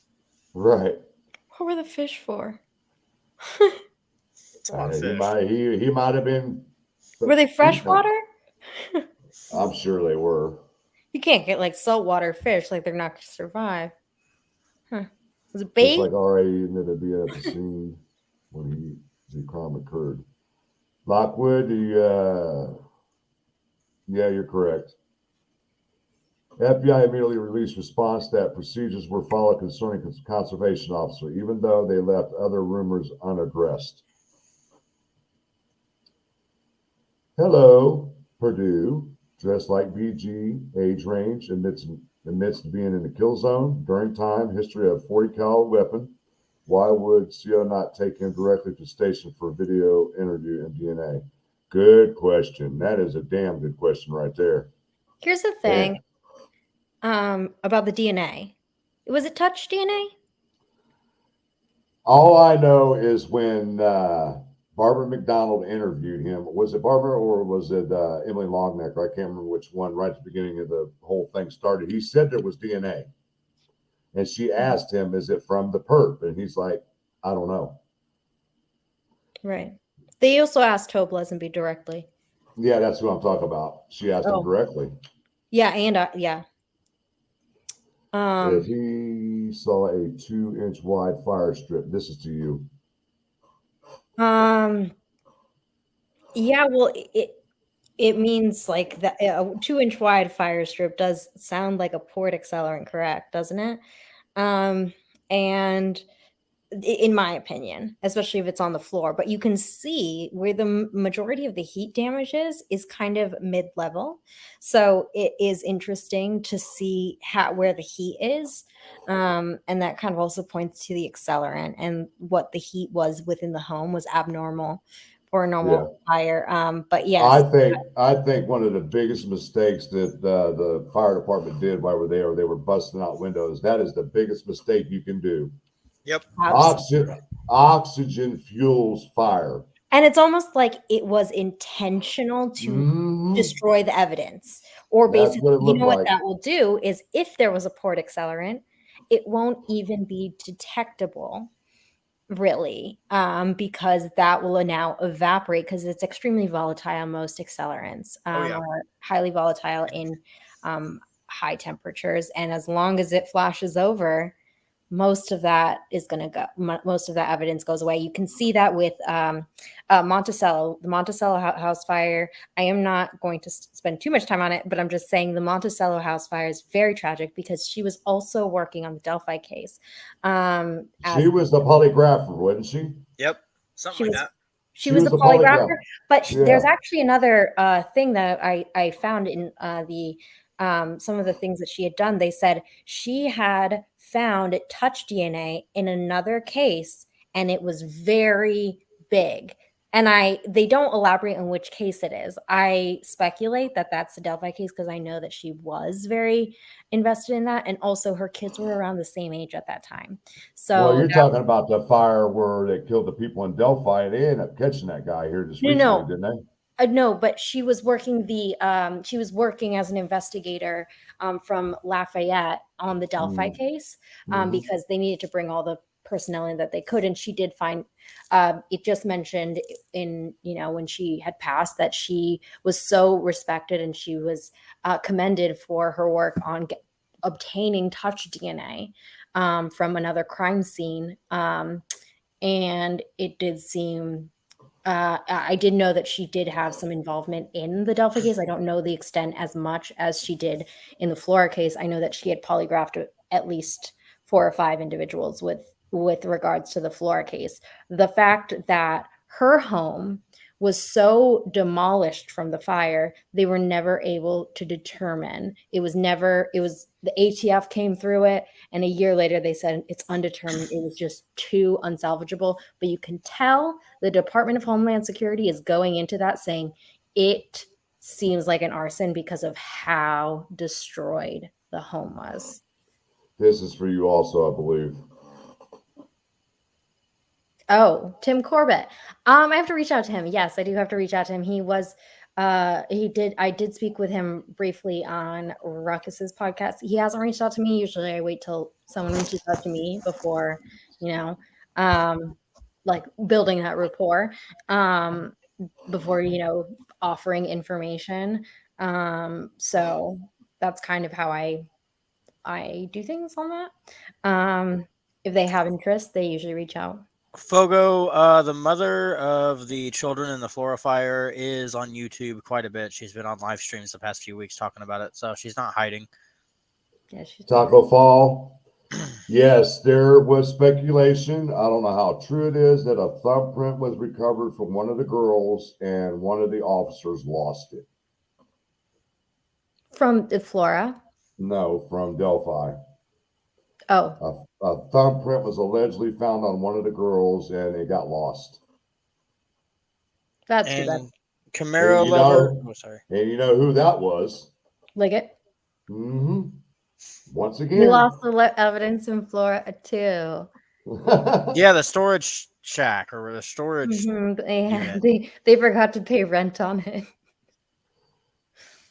You've been diving into this. You can answer this, Meow. So it's a duplex, but Gaylin was there at the time. She tried to rescue her daughters but they were on the upstairs landing. So it works like a chimney. And so essentially all of the hot air and gases gets there. So when when she went up there, she sustained burns to her eyes and face and everything. And so she ran out. Yoder tried, and what it seems like is his, because he didn't have protective gear on, his uniform melted to his body. Yeah. Because of how hot it was. And then that would have to have been an accelerant to cause that, for it to be that hot. Yeah. I don't. It's almost weird that they originally thought no foul play. Like they're out there saying, "Oh, we don't think it's foul play." For months they said that, and then I feel like that. Yeah, that No, but kind they of knew hurt. from December, like very early on, the ATF got involved. So I don't know why they were leading with that. ISP stated on website they knew who original sketch was. ISP obviously spoke to him. You know, the original sketch that was released first, that's what that one's talking about.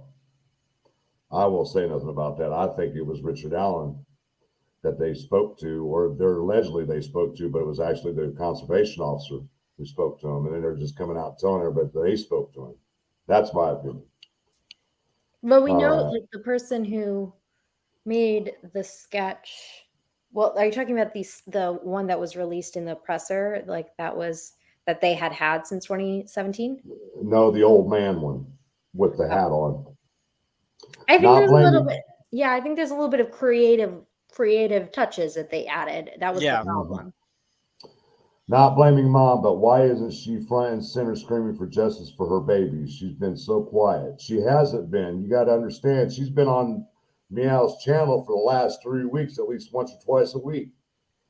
Everybody need to go check it out, because I tried to reach out to Galen a year ago because I was covering for, at that time, going through the depositions and all that stuff. So I wanted to reach out to her and get her thoughts, and she never got back with me. So yeah, I think that she has been it took me a year to build this rapport with her.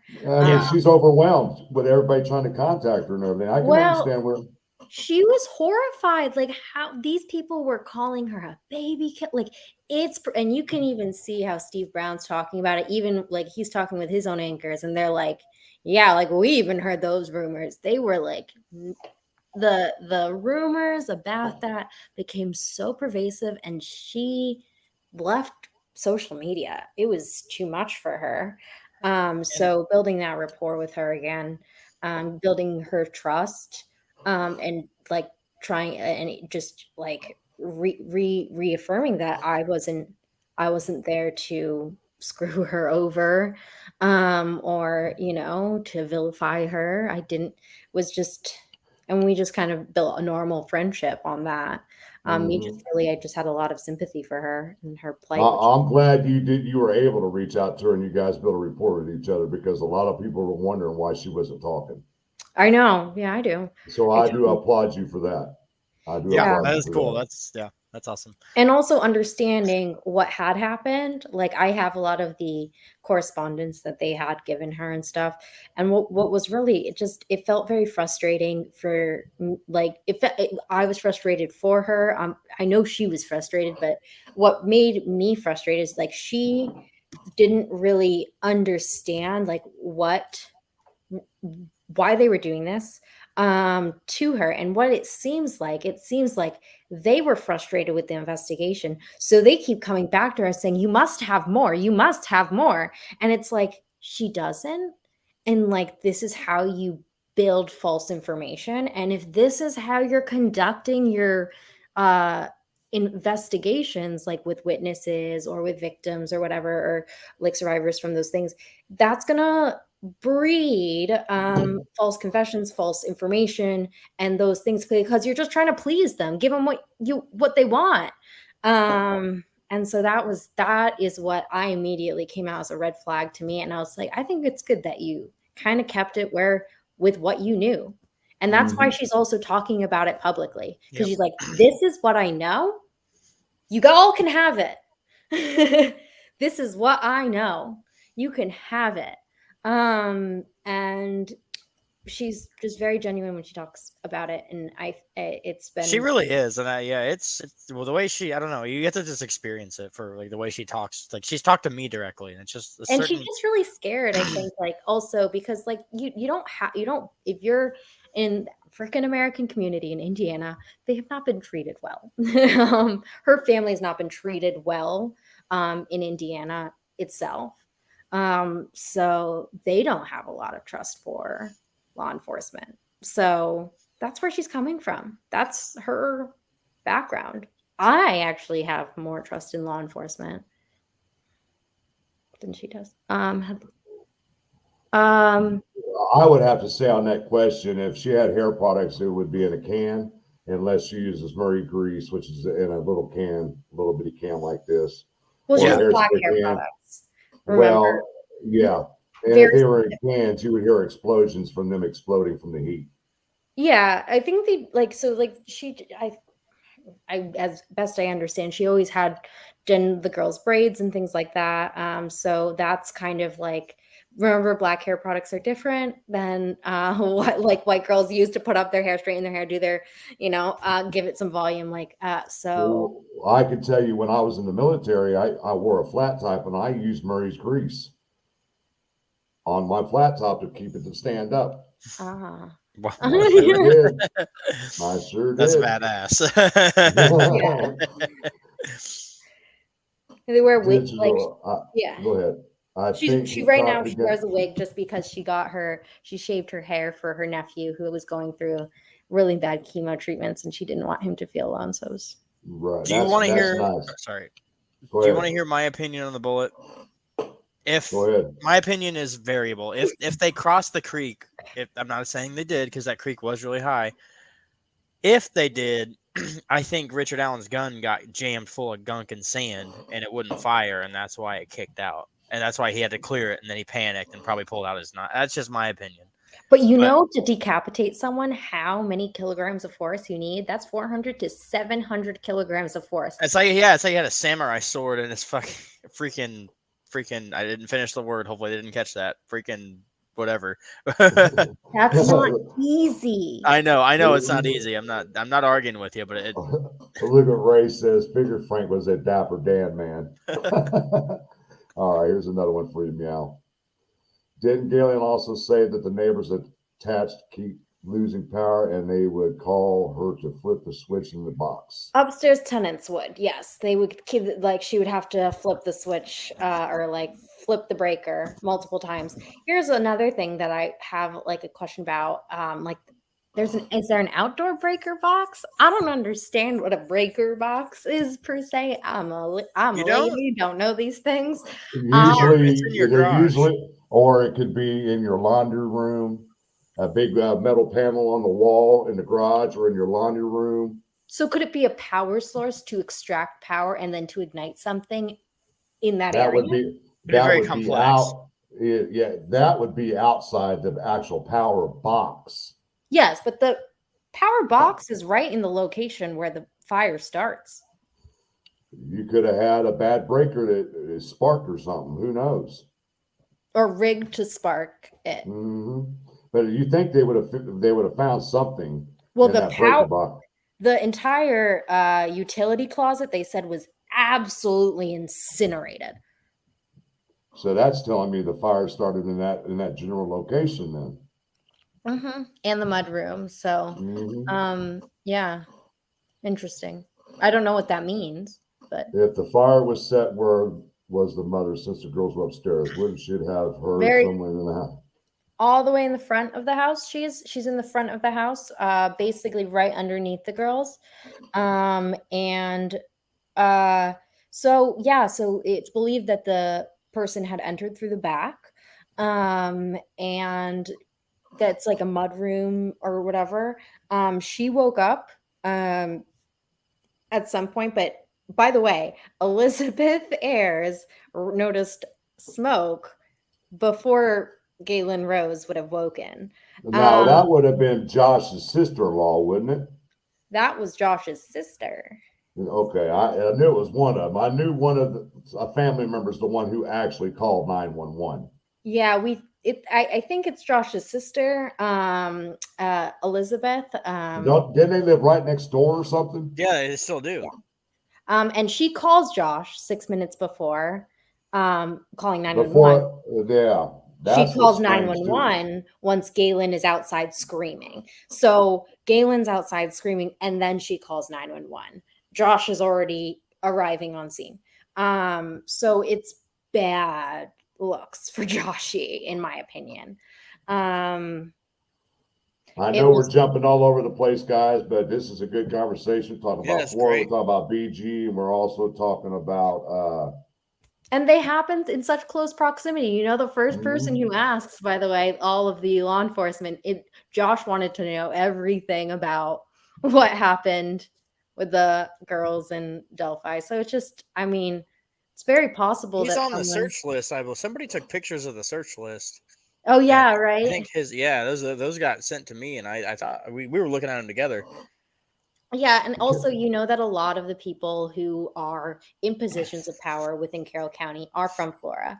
Ives is, for example, so is the Randalls, so are the Randalls, and so are the heirs. And so just important details. Ryder has a bunch of homes that's kind of how he makes his living, is like fixing up these burnt houses, doing gets them for $3 and flips them.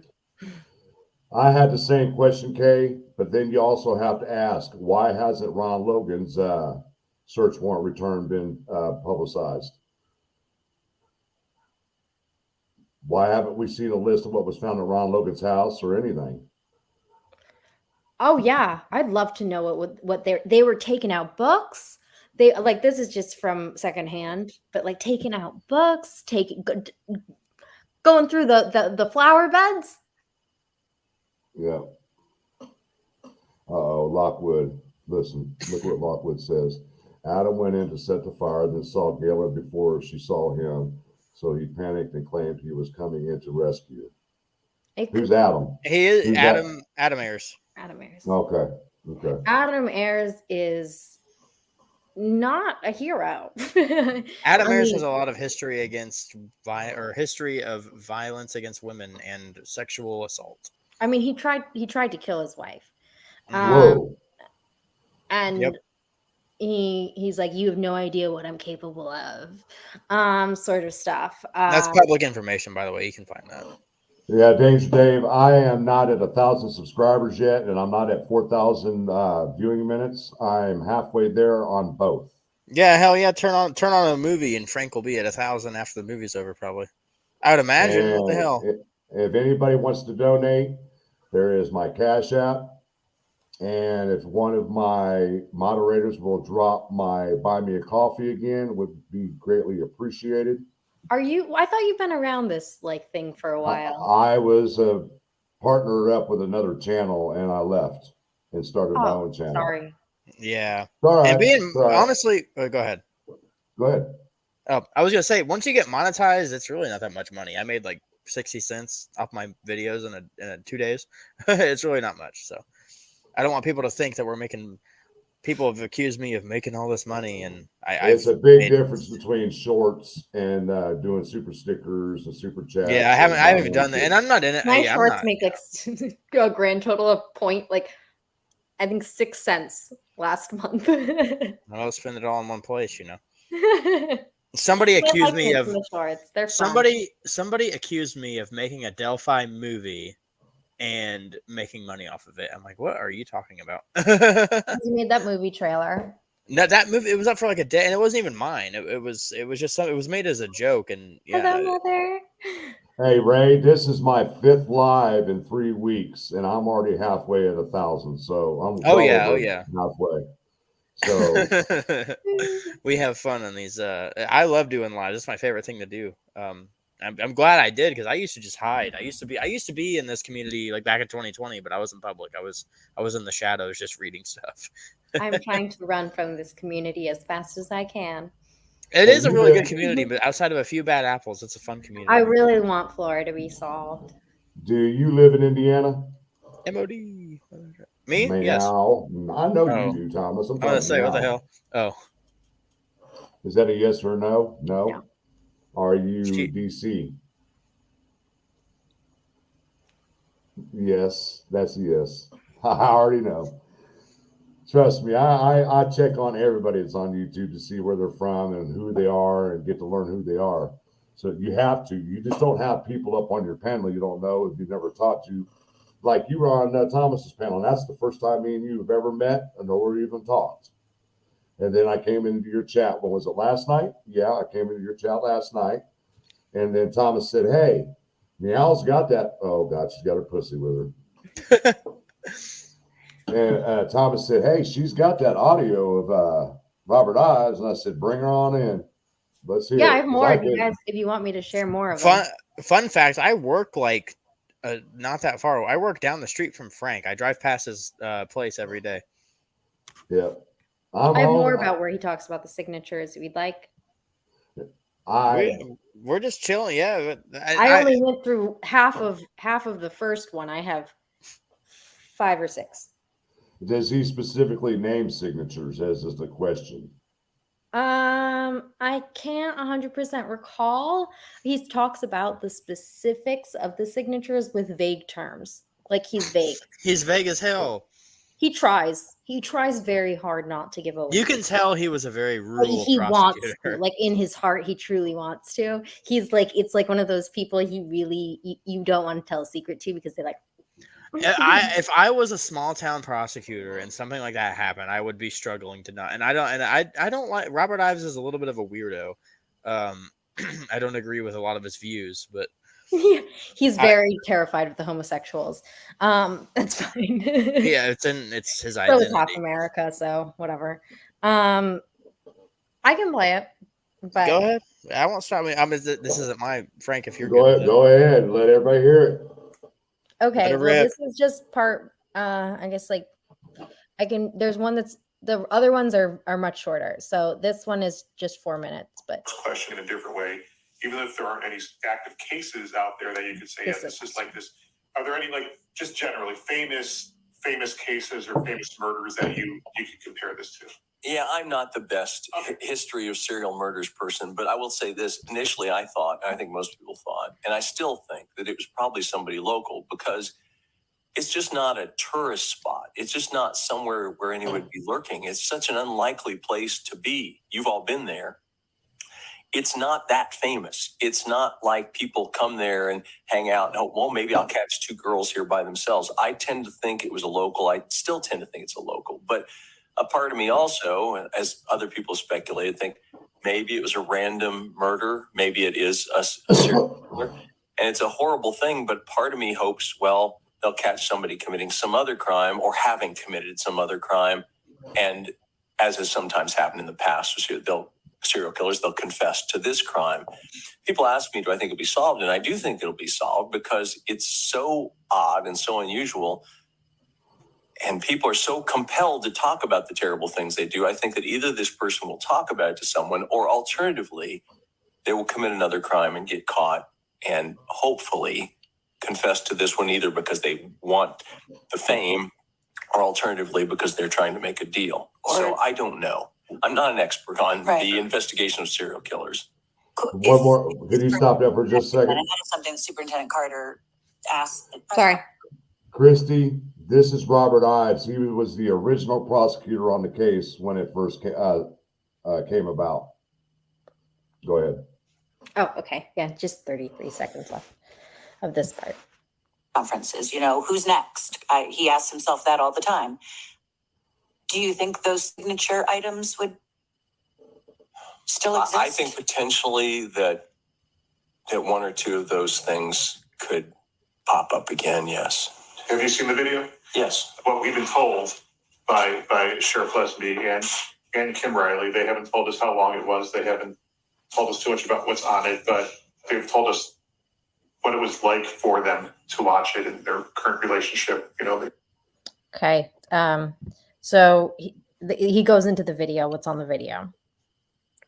But he talks about the signatures and specifically he talks about serial murders when they didn't even prompt him on that, which is very interesting. And I clung on to that because I always thought that this was a serial killer.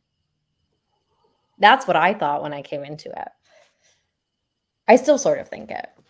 I don't. I just can't see it being a lone wolf. I can't see that.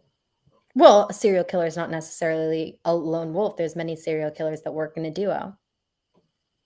True. And how do they prosecute them?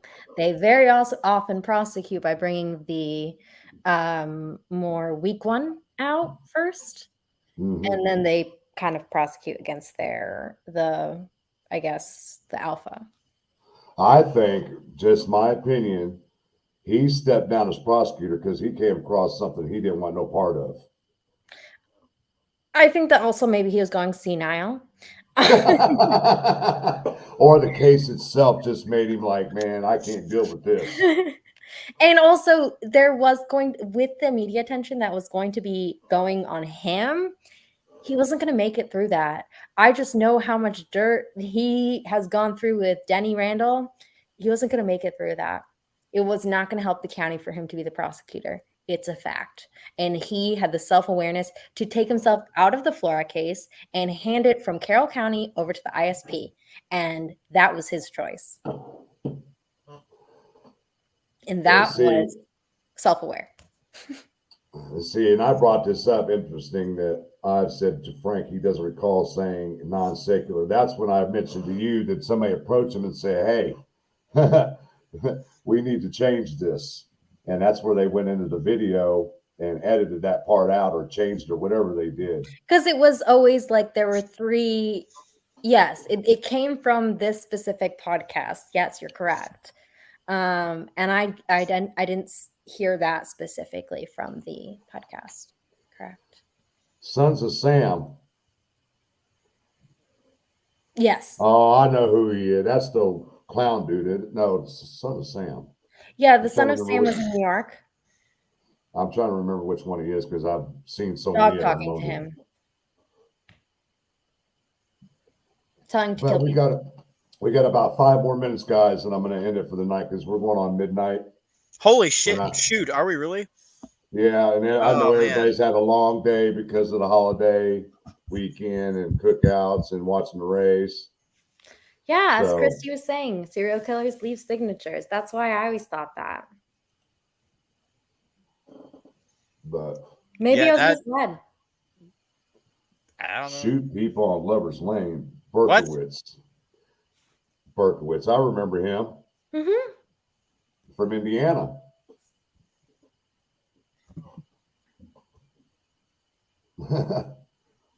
Was he? I thought it was New York. Oh, I'm thinking another guy. There's a guy with almost a similar name that back in the 70s in downtown Indianapolis, he took somebody hostage and had a shotgun. Oh, yeah. Yeah, I remember that. Well, I mean, I don't remember it. I wasn't alive, but they talked about it a while ago. And he had a noose attached to the shotgun around the dude's neck where the shotgun was at the back of his head. And if he moved, it would have pulled the trigger. Walking around downtown Indianapolis. It was all over the news. This was back in the 70s. Oh, yeah. Oh, yeah. Yep. No wonder you guys are so traumatized. There you go, Vince. There you go, Vince. Tony Carissus. That's his name. Tony Carissus. That's Didn't him. something my God. Did the guy, he died. So sorry. He just died just within the last couple of years. That's what it was. He died in prison or something. Or it was either the guy died in prison or the victim. Is this a real story? Or is yeah, look it up. Yeah. He held it was on live. There was news cameras on him while he was doing it. The victim just died recently. The guy that had the noose around his neck. At least he didn't die like publicly in the streets of Indianapolis. Oh my! It was crazy. I was like, "Whoa!" What year was that, Frank? It was in the late 70s. Yeah, okay, I knew that. I saw that in my social media. Oh my God! It sounds like the Evil Genius story where she like attached the bomb to the pizza guy. Yeah, like the. I saw that. Yeah, that was a big thing. When he was sitting in front of his car. And the bomb actually went off. Good God. Yeah. There you go, Christy. Thank you. 1977. That's when that happened here in Indianapolis. We also had another big case back in the late 60s. what was her name? Sylvia Likens' story. Do you not forget? Did you not remember like the Herb Baumeister? Come on, they're Yep. still digging up bodies Oh Yep. yeah, to this day. to And this day. They have not solved that case. I'm telling you, they have not solved That's that like case. it's like close. It's like I think it's in Indy Archives neighborhood, but It's that way house. too many bodies. They Westville. cannot Yeah, anticipate Indy that. Archive lives in Westville, and he's Westfield. Westfield, not Westville. Westfield, yeah, he lives in Westfield, and he says that he remembers them digging all that shit up, and it's not that far from where he lived. Like his house, it's like a few blocks away, I believe. But It is like huge how many bodies they're digging up. Well, like I was saying about the Sylvia Likens story, it was two sisters whose parents traveled with the carnival, and they weren't able to watch their kids while they were traveling, so they had a neighbor watch her kids. Well, listen to this. Well, then her name is Gertrude Benishevsky. She started claiming that she would stop getting payments from the parents while they were on the carnival to take care of the girls. They took Sylvia, was torturing her with bottles. They burnt "I'm a whore" on her stomach. They Oh, I raped her. remember this. This actually made me throw up when I heard Yeah, this. there was a movie. There was a movie made about it. It was so horrible what they would do to her. So, but Was we're that at in the two. Indiana? Yeah, Indianapolis. Yep. But we're at the 2 hour mark, guys. I'm gonna have to shut her down for the night. I'm gonna I have wanna thank- nightmares. I want to thank Meow. Much appreciated for you coming up and bringing that audio for me.